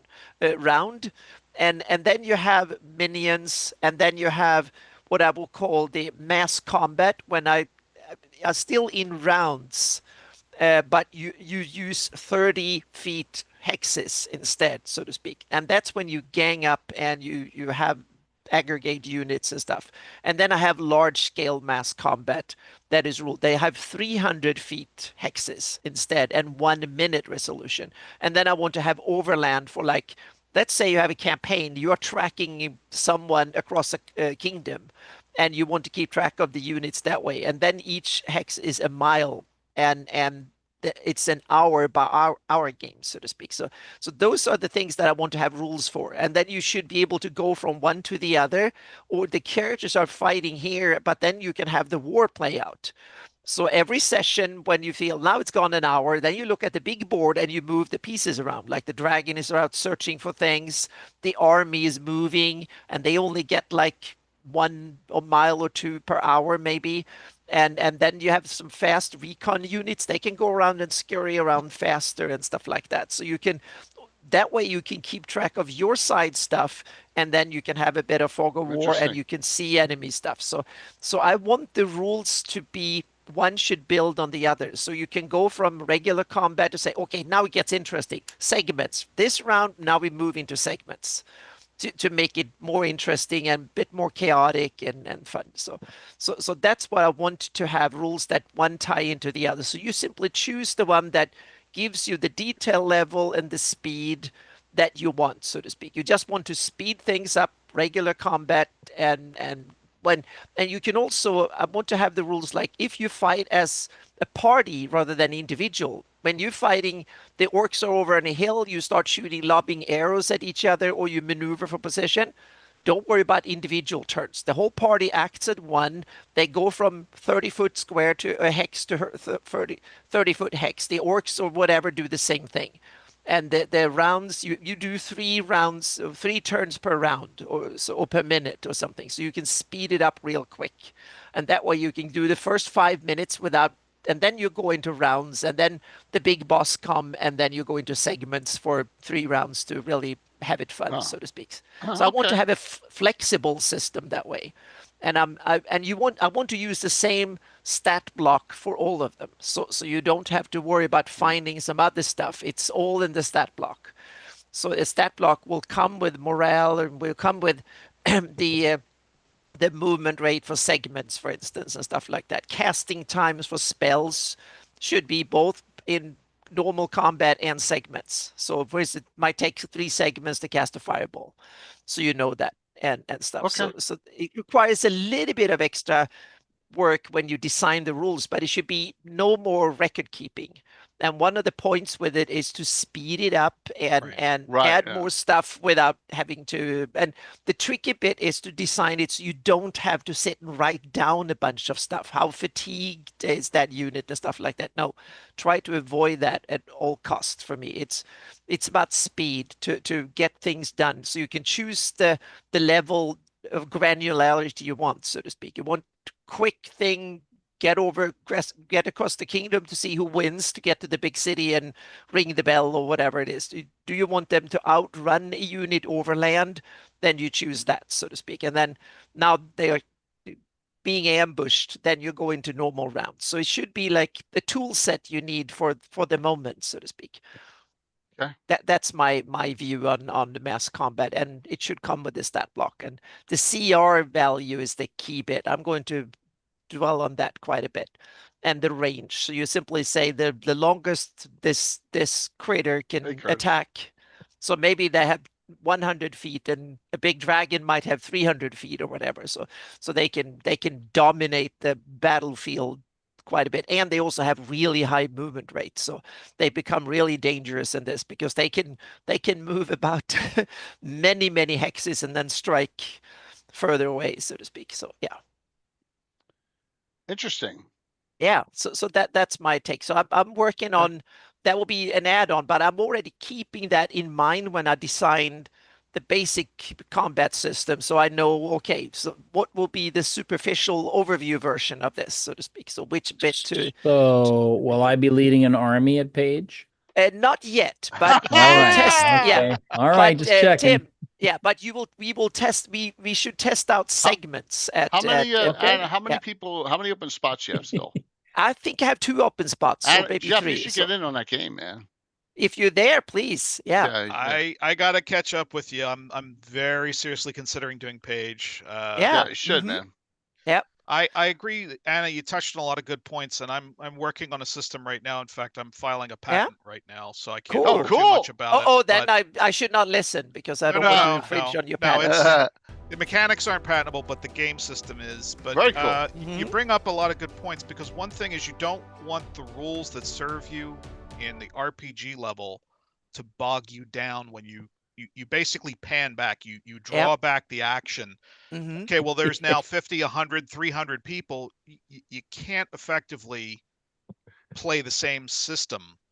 You're at a different level. You try.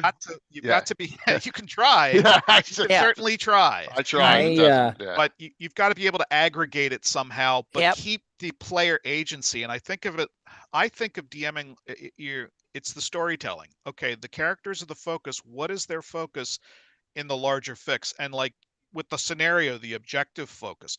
Okay, well, when you're watching mass combat in a battle with heroes, you're not panned out over the entire battlefield. You're looking at something that they're doing that matters, and then taking it from place to place to place with a general idea of what else is going on. And again, it goes back to what I said earlier about you've got to kind of decide what game you're playing. Are we playing an RPG or are we playing a war game? If we're playing a war game, well, individual actions start to come out of focus, and you don't want to lose that. You want your players to feel what I'm doing here matters. I'm in focus. And so it is a difficult thing to kind of manage, but I tend to aggregate the stats similarly but keeping the player agency of, okay, well, the collective of the party has this much capability, but you can do things, cast fireball, lightning bolt, and how that affects things on a larger scale. Especially some of those spells have significant battlefield use. Cloud kill, wall of fog, wall of force, fireball, morale check. There's a whole bunch of things. Illusion, depending on how believable it is and how creative your players are, they might be able to come up with some really good thought-provoking illusions, because that's one thing that I've been getting into is, illusionists tend to be an underused, undervalued class. Those are a bunch of liars. Well, yes, but it's because they're our ruthless liars. Yes. But it's also because the most important stat of the enemy is the intelligence on monsters and stuff. So yeah. And typically they're not. So it plays to that advantage of, your orcs, your gnolls, they're not known for being really that bright. But that's how I usually tend to approach it.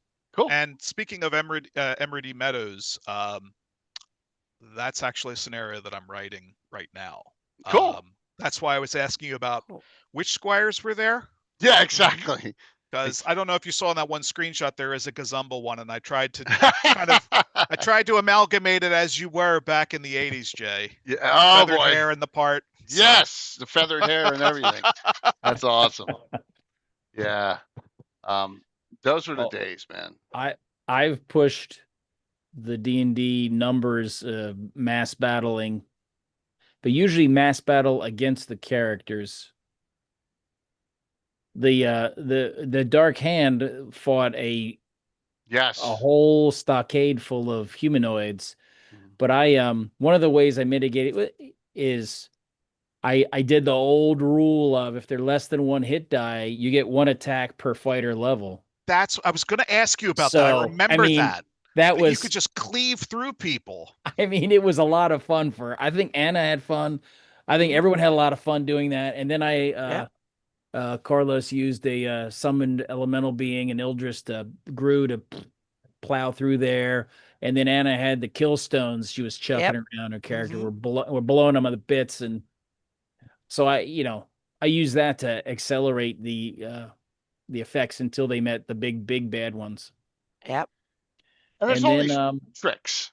We all have our own tricks now. Yeah, and then we did the city state. We just did one where I use it.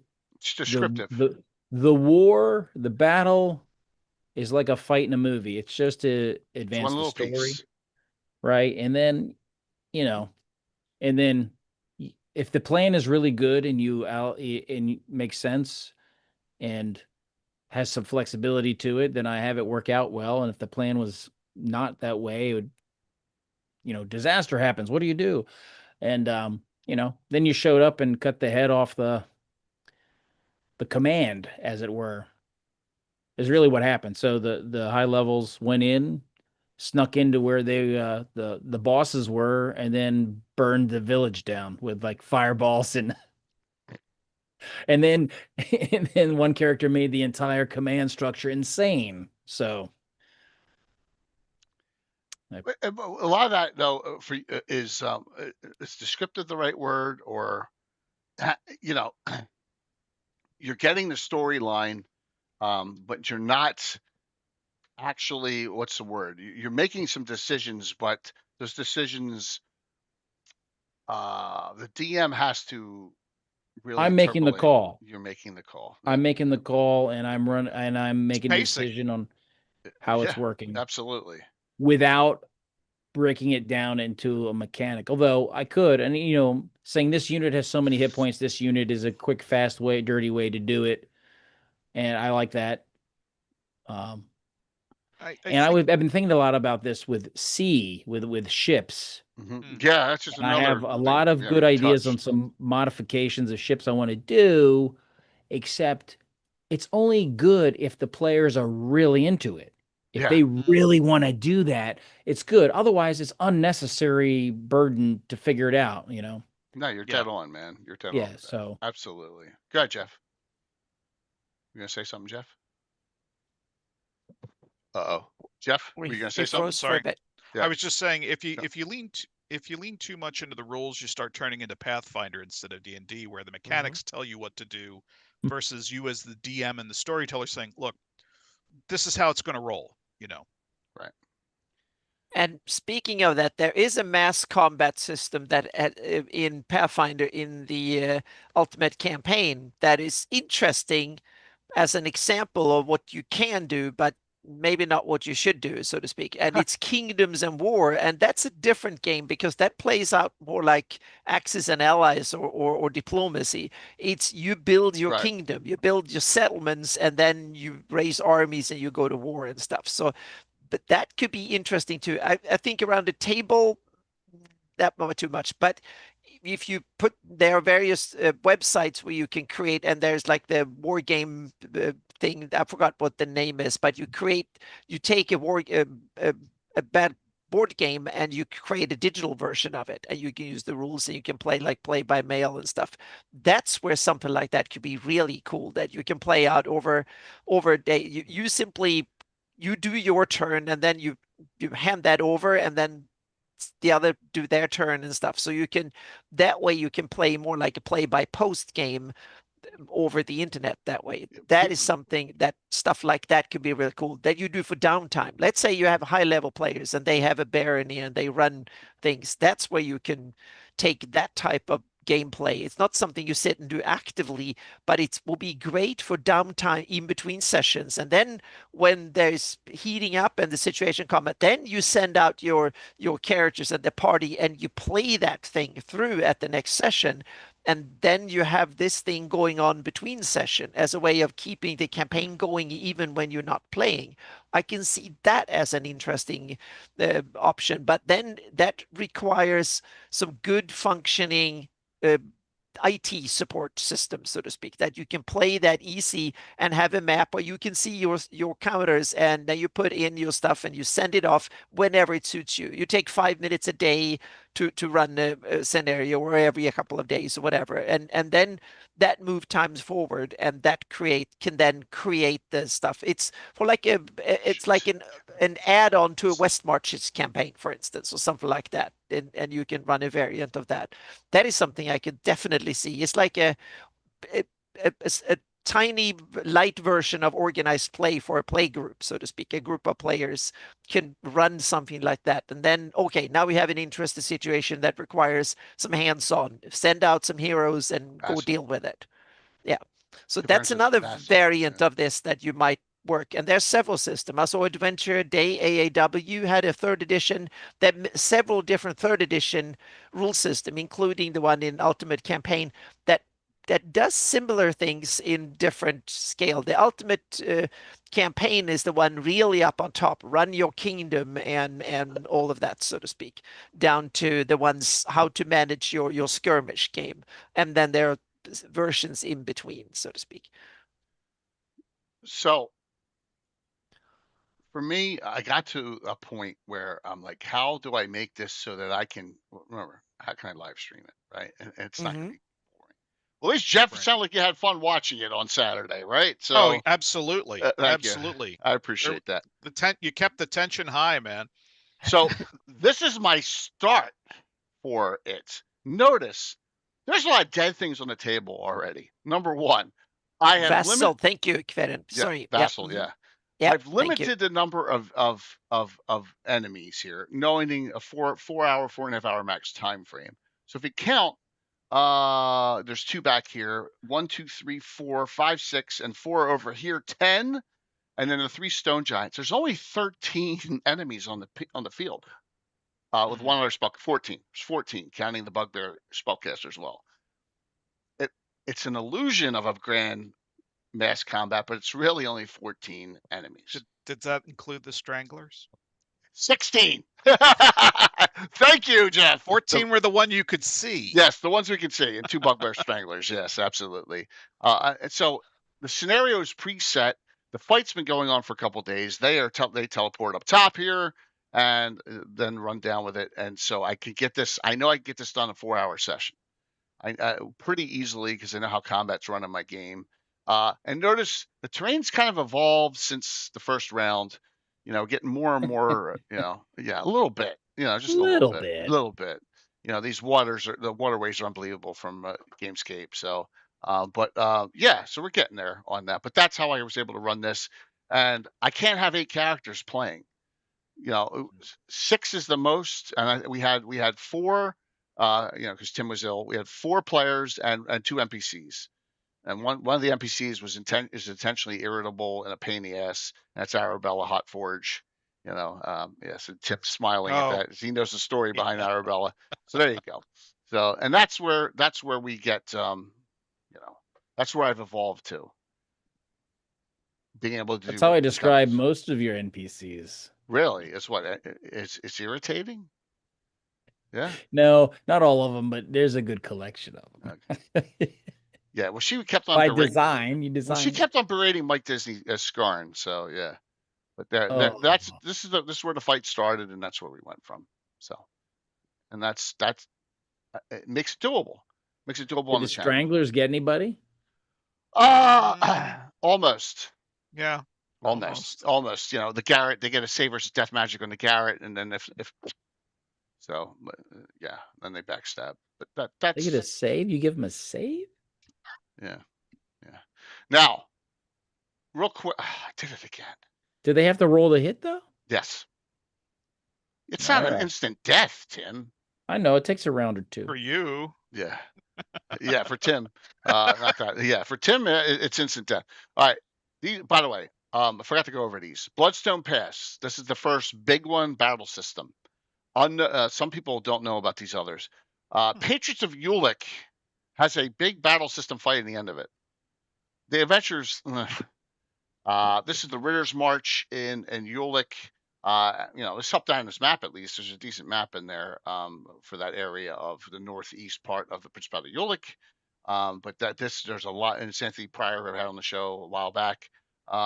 So battle system.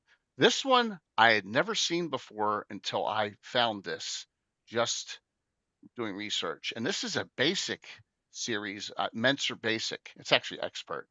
Red Arrow Black Shield. I had never heard of it. Michael Dobson, a battle system game, War Machine Spectacular. I never heard of that one either. No, yeah. I did not. Yeah.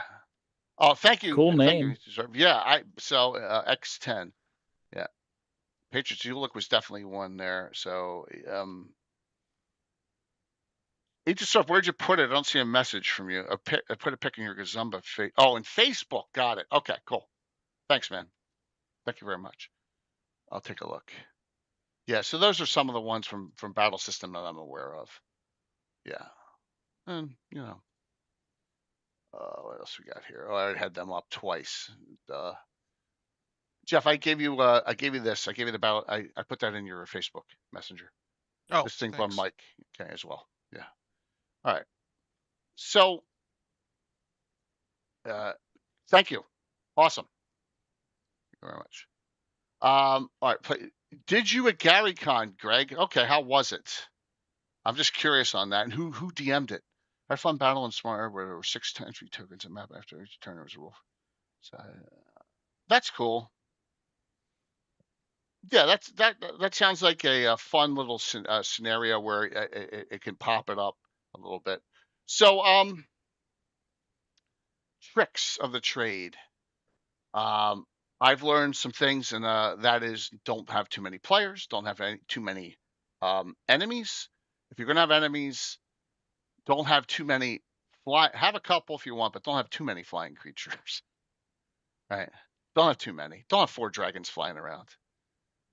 That's just not going to work. Notice the guy on the hippogriff, that was already preset. He got knocked off the hippogriff the first round of the fight, right? So I did that on purpose. That was part of the storyline. Create a reasonable storyline, plot line, and just run with it from there, you know. But the DM needs to take a lot of leeway, and I'm not talking about when they get into the thick of things, but I'm talking about setting up the scenario, setting up some of the background. Yeah. So the first part, Temple of Tharsden, the humanoids in the top part entrance. That is not battle system. BB. I ran that at Founders and Legends with all the miniatures. And it took it was 3 days. And the travel to that and that fight started in day 1 and went through half a day 2. Wow. Because that fight is one of the biggest fights I know of in any game, in any adventure. It's pretty big down at the basement of the temple, Elemental Evil. That's big too, but it's nowhere near as big as Tharsden. Right, there's just too many of those things. Yeah. That it was a big, and I was like, man, am I going to be able to pull this off? And I did. And that was day 2. My good friend Todd Stashwick played in that. And you TPK'd him. I did not. No. No, how would I TPK? I had TPK the whole party, and there would be pathetic. Yeah. No. Yeah. So, but yeah, that baby, that's a regular fight. Founders and Legends, legend this. Yeah. That would have been awesome. What would I have done all of day 3 then? They would all be like undead serving them now. Oh my gosh. Yeah. War Machine is... Yeah, go ahead, Anna. No. I was going to say, I put a link into Ultimate War from Legendary Games. We've had Jason Nelson on from Legendary. Right. And this is one for Pathfinder that I like, because the Ultimate Campaign is a fantastic book for a whole bunch of stuff, but that system, it might be a little bit too high. This is more like regular mass combat that you have, and it covers everything: aerial warfare, siege, and naval units, and a whole bunch of stuff. So if you're 3rd edition Pathfinder, it has tons of stuff, a lot of useful, cool stuff for any edition of D&D. Do you know who Jason Nelson is? Tim doesn't know. He doesn't. We had him on like a couple of years ago, and Anna. Yeah, there was was one of the spells that you used. Jason Nelson is Alpha. Yeah. Okay, cool. Yeah, from all those Great Net Spellbook because spells. I put together, when I saw the email address, I put it together and said that must be him. So yeah. Mm-hmm. Yeah, I was like, oh my god, you know how many Alpha spells I use in my campaign for the Great Net Spellbook from he's really nice. Yeah, he's a really nice guy. Yep. So it's pure Menser. Okay, Dad, that's cool. War Machine's condensing the army down to 1 battle rating number and opposed rolling on special. That sounds like what Anna's been doing. Condensing it down, kind of, yeah. So I made an Alpha as a separate school. A magic school. Well, that makes sense, but I have him as more of a multi-elementalist, you know. But he has his own. I mean, I think there's 28 spells in my campaign that are his. A lot of them in the quasi realm, but there's some in fire and some of the other ones too. Right. Get him and go through your fave. Yeah. We did, Dale. The Alpha thing we did a couple of years ago. We have an entire show with Jason Nelson, and I just talk about all the Alpha spells. I showed them all. Yeah, absolutely. I think you may have missed that one. All right. So what other tricks do we have, or ideas do you have for mass combat, keeping it moving, or maybe not? Maybe you want to do something super momentous. Yeah, I thought of something that it's tangentially interesting. Is that sooner or later you want to have siege weapons in your D&D game. Either that the enemy shooting things at them, so to speak, that you can treat as area effect spells going off, throwing things around, so to speak. But let's say the characters want to use a siege engine and hurl things at the enemy. I'm starting to put in the fact that you have to, they require a certain amount of actions to load them and fire them.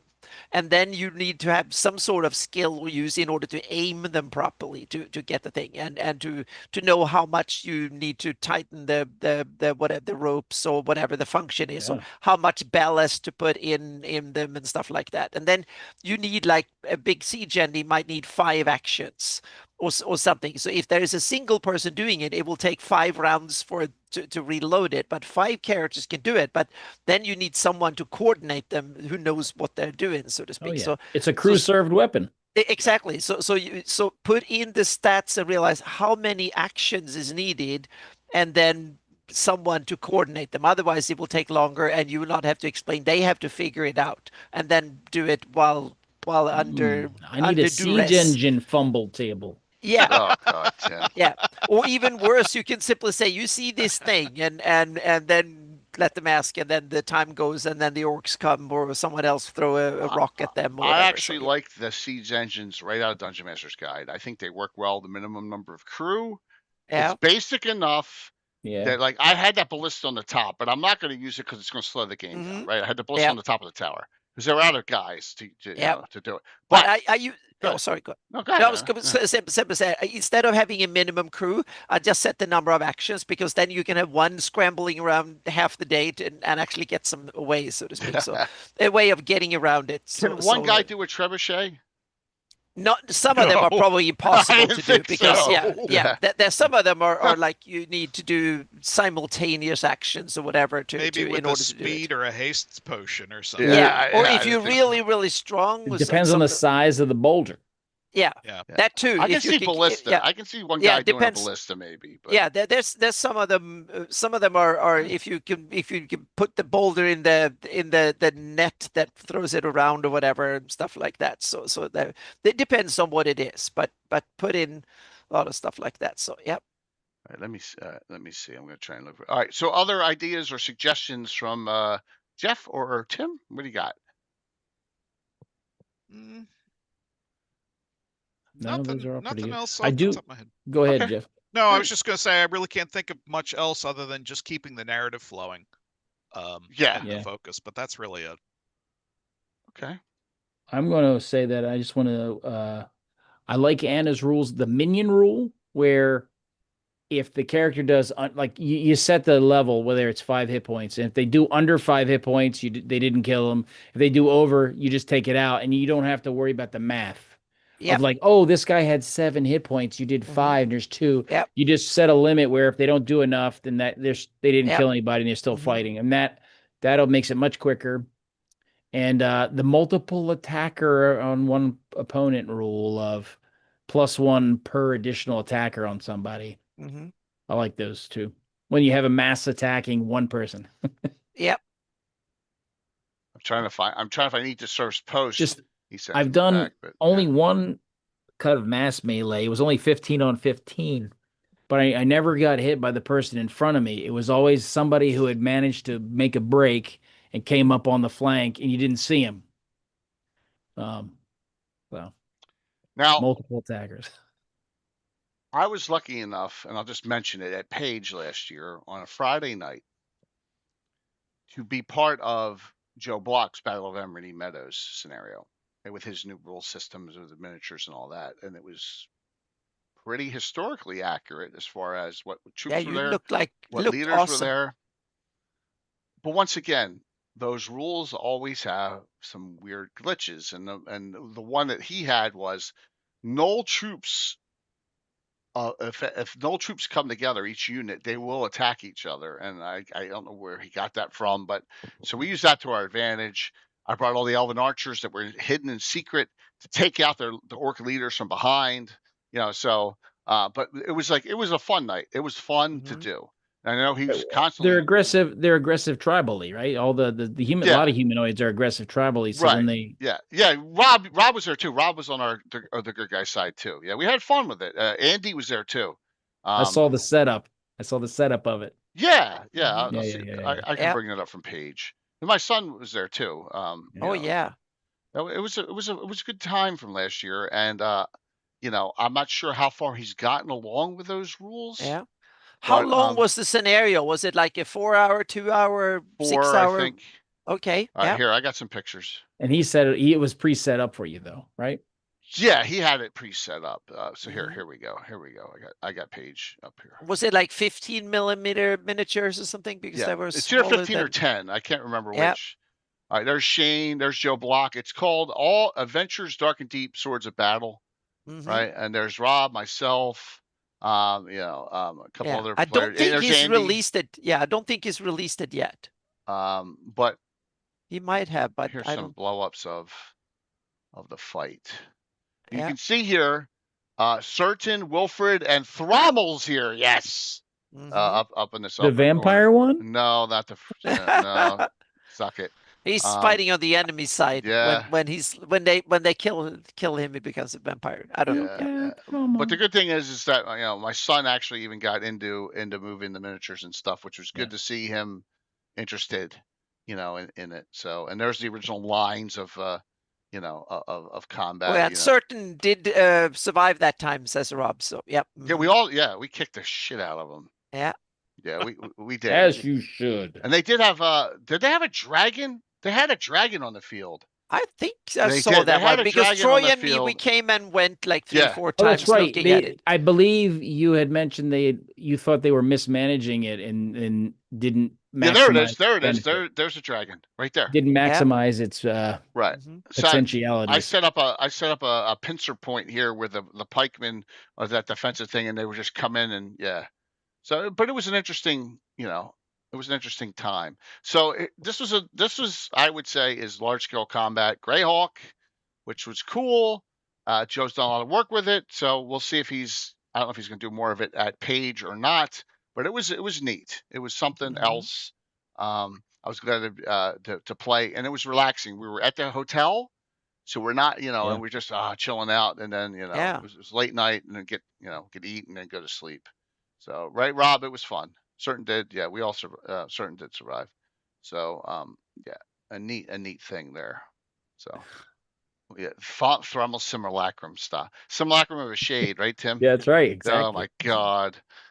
Yeah, fun times. Shades like simulacrums too. I just used it. I just recently used a simulacrum in an adventure. Yeah. Of a shade? No.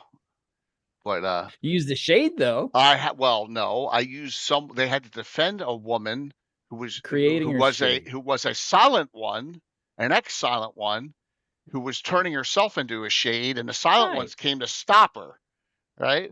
And so, yes, yeah, it was fun. That was Shadowrun. That was a cool adventure. Yeah, Shadowrun, absolutely. It was like a Shadowrun, right? It was definitely very gray area. Absolutely. Your contract. Audience questions. Chainmail, I don't have a lot of experience except for jousting. Battle system, enough experience. My own way. It evolves. You got to have your own way of doing things. And that way, at least works on stream too. So, all right, let me see here. You search this here. All right, there we go.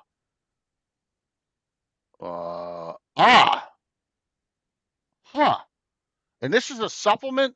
All right, let me bring this up. This is a supplement to, that's not one of the original books from the set, correct? Let me see if whoops, let me go to Twitch here. We may have a double sound in 1 second. One sec, I'll bring this up. Well, there it goes. Yep, let me turn the sound off. Sound's off on that one. Let's bring this up.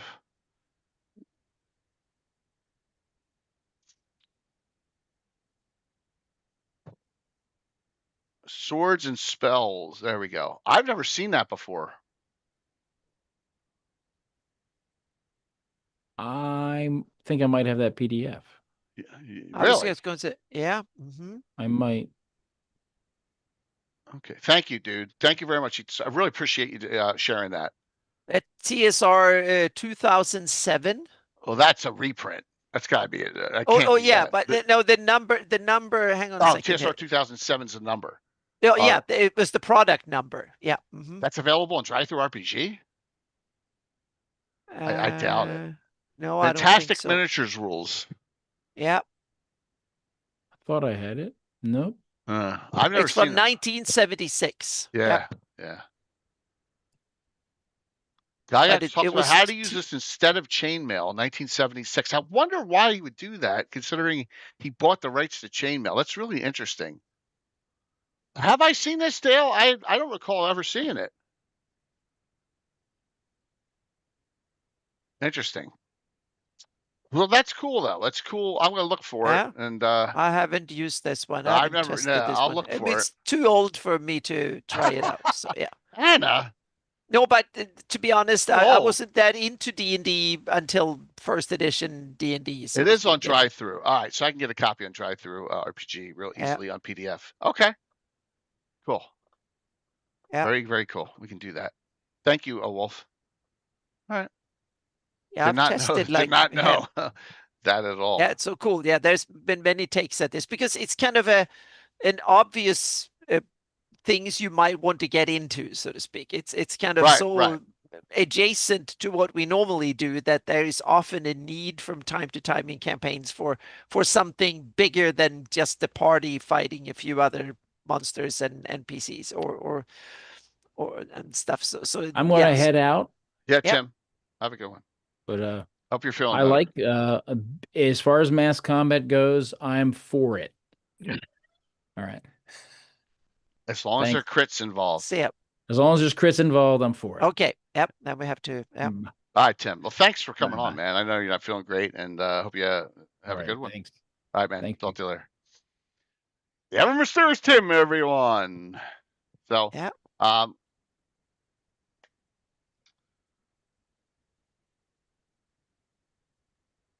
right. As far as where the evolution of this will go. I wanted to throw in a large mass combat scenario on the group, and I did one that Rob actually did. It was kind of similar, where they had to cross the bridge. There was the same similar type army, and that's where they got the horn that Rob's Gom got, and that Neymaris got the tiara power from. Kind of, it just was a happenstance in that mud pit. But that was another one. But I'm not going to be doing it a lot, but occasionally, battles are fun. Now, that leads to the last one, which was extremely, extremely difficult for me to run. And let's talk about that. And I bet you I don't have pictures, and I didn't take pictures, which is so forget it. I didn't take any pictures, and that and I should have. And that was well, I can't show it. That was my Hateful War scenarios.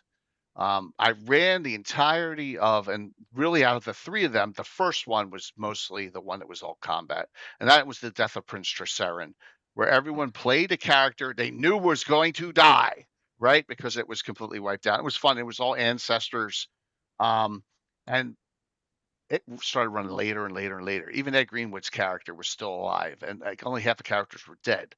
So what do I do at the end? It's a Butch and Sundance moment. This is your last round. You're going to go out in a blaze of glory, and then after that, it fades to black. And that's how I ended that one, because history says everyone got wiped out in that adventure, in that mission. So, and that was during a 24-hour stream. And that was one where I was awake, not asleep yet. That adventure 2 and 3 was rough. Rocks Fall. Yeah. Players play differently, knowing they die. Eat the Surf, they were a little more risk-taking, which was made it even more fun. I remember Bones's character, and it was her ancestor of Devon. Bones's character literally was out there and was taking, flying around and taking all sorts of crazy things, and then got critical hit and got literally ripped in half. I mean, it was pretty gross what happened to the character. Yeah, the character got ripped in half. Yeah, and that was one of the most graphic deaths I've ever had. But everyone knew that they were going to pass in that. So I think at the end there was 3 or 4 of the, I think I had 8, 3 characters left. I think Darling, Myriad, and Ed Greenwood's character were still standing at the end of that. But that was fun. Yeah. You blame Arabella. Rob, come on. Tell me Arabella Hotforge does not make the comedy a little more golden in this, And she just tells it like it is. She said to Skarn at the end of the fight, after she was down to -8, Skarn could have let her die. He almost did, right? And she said to her, you should give me my uncle's weapon that you found in the previous adventure, because you really suck using it. I remember that. I was like, ouch. Yes, because, he's a priest. So, right. Yeah. So, exactly, Wolf. Pitch Black's a great movie. Underrated. First Riddick movie. Yeah, really good movie. Do you have NPCs or anything for them to use after they died if the session was still going? Well, no, each server was 3 scenarios. That scenario faded to black, right? It's like 2:00 in the morning. Tim and I are up, remember, it was 24 hours straight through. We stayed up till the next game was like 8:00 in the morning. Curtis came on and got it from the West Coast and got us through like 5:30 a.m. And then we still had 2 more hours to go, and we're getting goofy, right, on there. So, and then the next scenario started, and I did one at Wolfmaster Keep, and then we did the Defensive Hearthguard Tower. It was the third one. So yeah, but it was rough. It was rough, but it was separate. A creator named Luke Hart published simplified mass combat rules in his Lair magazine, Mass Combat and Sieges. It's for 5e though. Okay. Yeah. It is great comedy there. Yeah. I know I get on Mike a little bit. Mike, he had some major area effect spells he didn't use. So I get on to him sometimes. I might have made it through that and the 8982. Interesting, Death. So there's probably a ton of rules out there. So a lot of people, they can't solve the mystery of mass combat. It is. It's not like we're not war gamers anymore, right? So if I want to be a war gamer, I'll pull Divine Right out. Right. Or I'll pull War of the Ring out. That's a great war game. Yeah. That's got some RP in it, but that's a great war game. By the way, my set of that back there is unpunched, Jeff. Oh wow. Yeah, I got it. I got lucky on that. It's no, my Divine Right's not, but that War of the Ring is unpunched. Yeah. So the Swords and Spells rules really inspired me to get back into mass combat. Eat the Surf. So like I said, I love it, but it's just for streaming it. You can't be tedious, right? So I want to have I want to have fun action. That's part of it starts to get like watching a chess game. Which where people do. You take yes. I don't know how their streams are doing, but chess is surprisingly popular again. I read an article in The Economist. Yes. Yeah. But chess is getting popular. And meaning it was like, who could imagine 30 years ago that watching people play role-playing games could be a thing? But that's a thing true. too now. That's true. Yeah. Yeah. The new chess rules involve rolling a 20-sided die and critting. Yeah. Meaning I found it terribly boring to watch people when I was standing at the table to watch them play role-playing games, and that could turn into a mass movement. I never thought that would happen ever. I'll tell you the one that was interesting. Speaking of chess, I think it was called Archon. It was on the Commodore 64, and I know I'm dating. Oh, I loved Archon because the pieces, but there were more. But you actually had to fight. Like you would move your piece to what normally would be a chess move you take. No, you had to fight and win, and that got interesting. It's like I the think they turned it to battle table chess in Star Wars. Yeah. Now you have a RPG chess crossover. Yeah, that made it fun. That made it real fun. Archon is one of the toughest things to get an original of for the because my son's Christmas gift last year was an original Commodore 64. Wow. I got him not a retro, but an original one. I found it refurbished. And I got a whole bunch. I got Bard's Tale. I got multiple gold box games. I got Crescent Hawk's Inception for BattleTech on that, right? But I could not get an Archon. It's almost impossible to get one for under like $75 for that. Right. Yeah. It was a great game. You're dead on, Jeff. That was great. Yep. Yeah. We used to play that baseball game at your house all the time too. Remember, where the guy you'd throw the fast pitches and he'd get tired. Oh yeah. We played that all the time too. We played Archon a lot at your house. Yeah. I'm trying to think. No, we played a ton of. And my son, what's my son's favorite game on the Commodore 64? Mule. What's that? Is it Mule? It's Mule. Mule is awesome. No, you're dead on. Mule is fun to this day. Yeah. Absolutely. In fact, I have a board game for it back there. A board game? Yeah, let me get it out. Oh wow. Give me the Mule box set. Look. He heard. He said, "Oh, let's get it out. Let's go." Yeah. Wow. Yep. Yep. Wow. You put that back. Unbelievable. Yeah, Space Taxi. Yeah. So there's a lot of great. I mean, one lucky kid. Yeah, he's a good kid. He's a good, smart kid. So I have one kid, so it's not like. Skirmishes with stream well, not mass combat. It's large. Yeah, exactly. You need to figure out a way to streamline it down into a skirmish mode, which I think I've gotten down on stream. No, 100%. So, Star Control 2. Look on Abandonware. I may. Right now, he's playing mostly. He's playing MechWarrior 5, the clans one, which is really good. So what other questions do we have? And we'll do some shout outs and we'll call it a night. Interesting discussion, right? Really interesting. I was always fascinated by Battlesystem, but I never got a chance to really get into it. And I am still a wargamer, so the concept of taking it to that level fascinates me. I know for me, the gaming system that I'm working on is basically more on the wargaming side of it. Cool. But it was birthed out of just a need for, okay, well, at some point in my campaign, it's going to be the giant war. And the question starts popping up, like, how many giants is equal to how many soldiers. Right. Starting to just try to figure that out, like, without even going into a war game, just from a DM narrative standpoint of what's realistic. But no, you're dead on. And that's where Anna's got it with CR rating, which is something that old school I never used.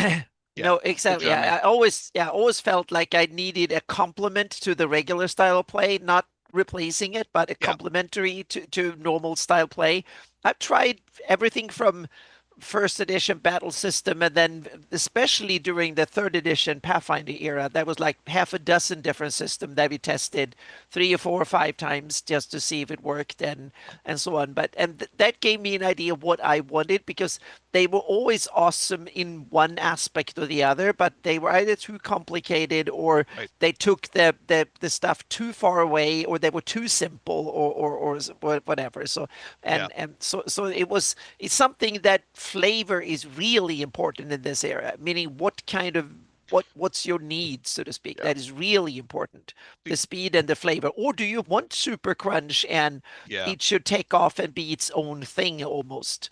That's perfectly plausible, meaning some of you might be really into wargaming, but you love to have D&D as part of your wargaming experience. That might work. That works too.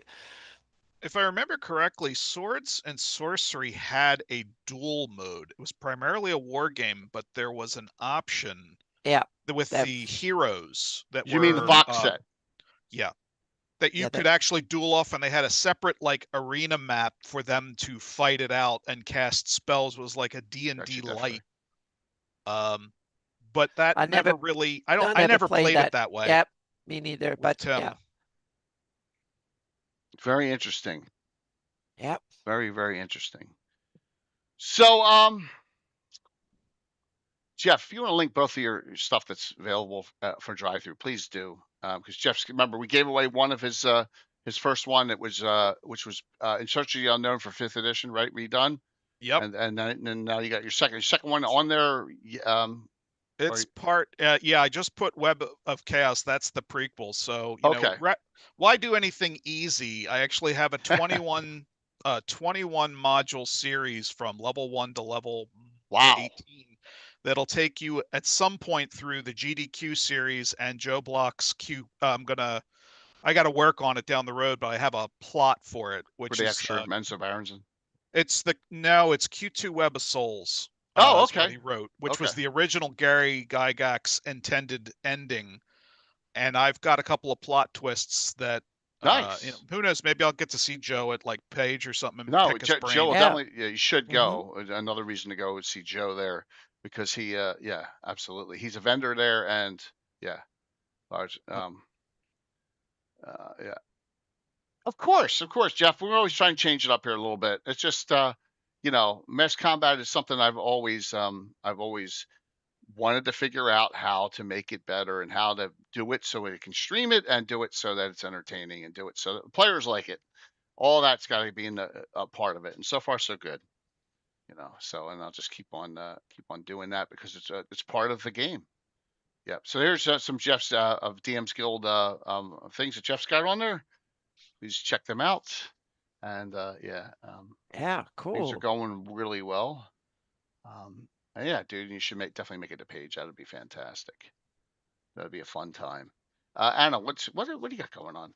Hey, I have a laptop coming in a couple of days. Yay! I'm so stoked for that. So thank you everybody who helped me support me enough that I can upgrade. My old laptop is like 6-7 years old. Oh my gosh! It was it's too old that I can barely use it at seminars. So I bought a Framework 16 fully decked out. So now I got something that is really powerful, and I bought 2 extra screens so I can have 3 screens with me.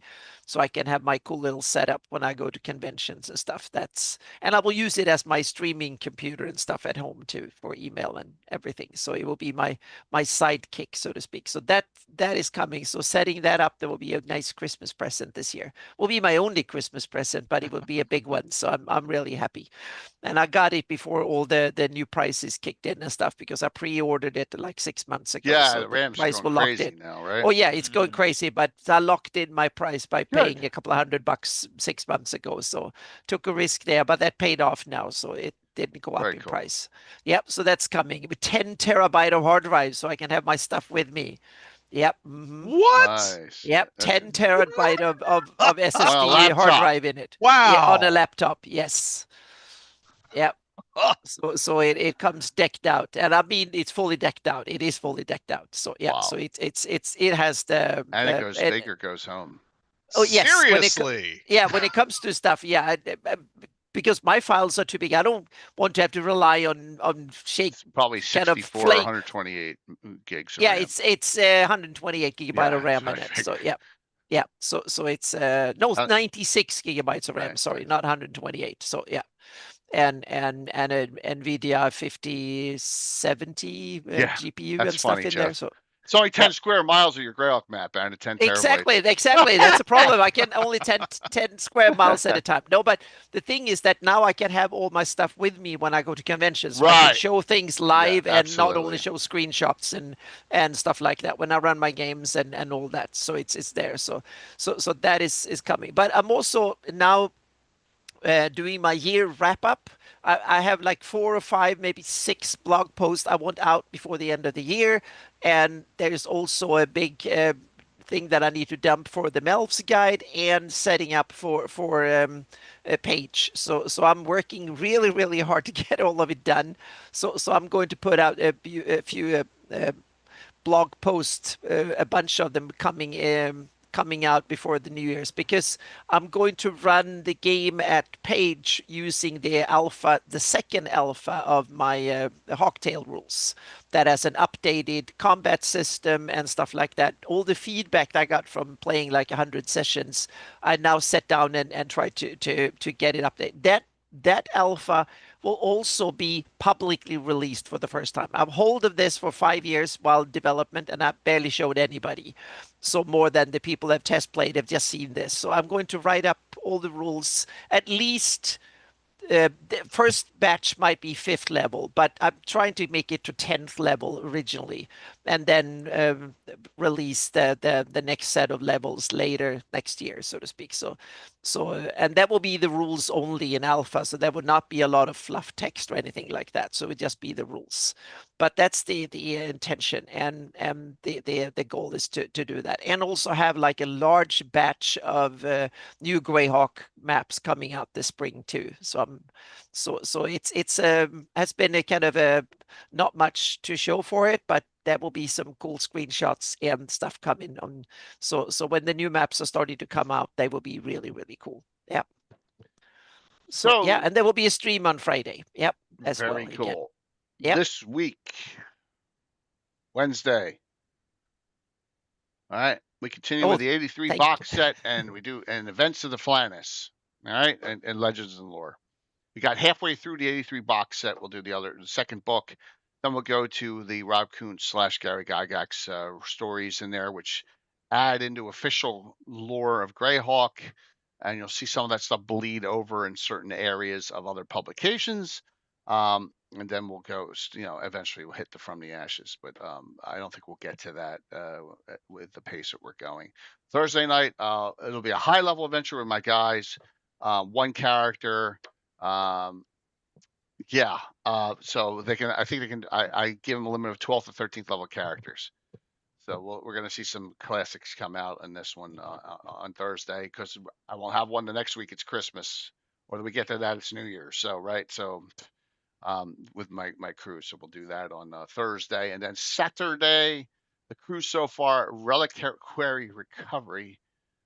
We got Bella, Myriad, Curtis, Brett, and Korg so far. I got one spot, but right now I got it out to the invitation out to Rogue Chick. She hasn't responded yet. We'll see, and we'll go from there. On that. But yeah, and thanks, Blade. Thank you. All right, and then we'll have a Gabbin again next Sunday.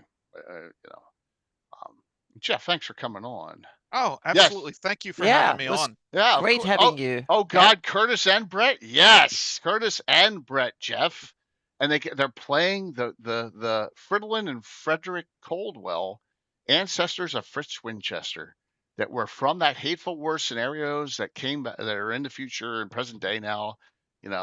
Yes. So we got a bard, and we got a human bard, and a human dual class fighter thief. Yes. Yeah, for old school first edition bard. By the way, I'm going to say you got your choice of 2 of these. Jeff, I got yours still right here. As I just need your address, or I can, we can, next time we connect, I can give you yours here. Yep. S4 or N1, B3, or the silver key, black border. So you get your choice of 2. If you have all these, we'll figure something out. But yeah, of course. Here we go. Set this up, and we're going to raid into Darling, because I think she's got her game bones is GMing, and my son's school opens 2 hours late tomorrow. It's annoying. Yeah, because of the weather. We only got like 4 or 5 inches here. So, hey, it is what it is, right? All right, here we go. Closing this out. See who wins tonight.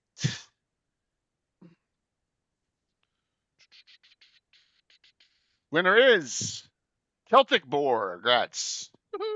Celtic Boar. Congrats. Yeah, congratulations. And just let me know what 2 you want there, Tom. All right. We're ready. If you have them all, we'll work it out. So, thank you, Ever Mysterious Tim, who's not feeling well. All right, Jeff, definitely get that out with this stuff tomorrow. No biggie. Awesome.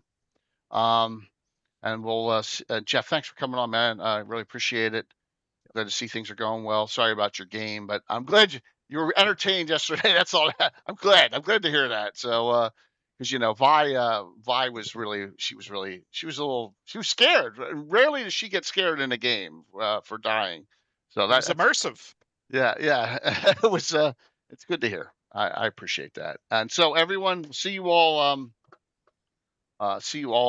Wednesday. And note also, may have some page announcements coming up. We may have the guys from Page back on, or we, coming up for the last push for that in a couple weeks. So we'll see you all soon. All right. Have a good one. Bye, everyone. Let me get this going here. Raid. Dun dun dun.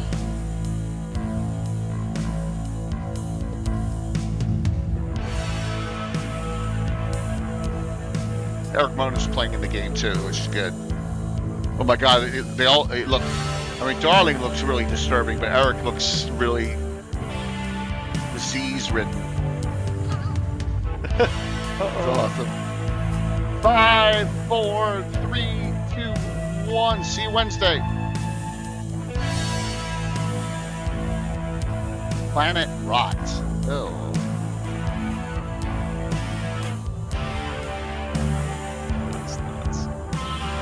Catch up with you all later. Take care. Jeff. Thank you. Yeah, if I don't talk to you, have a wonderful holiday.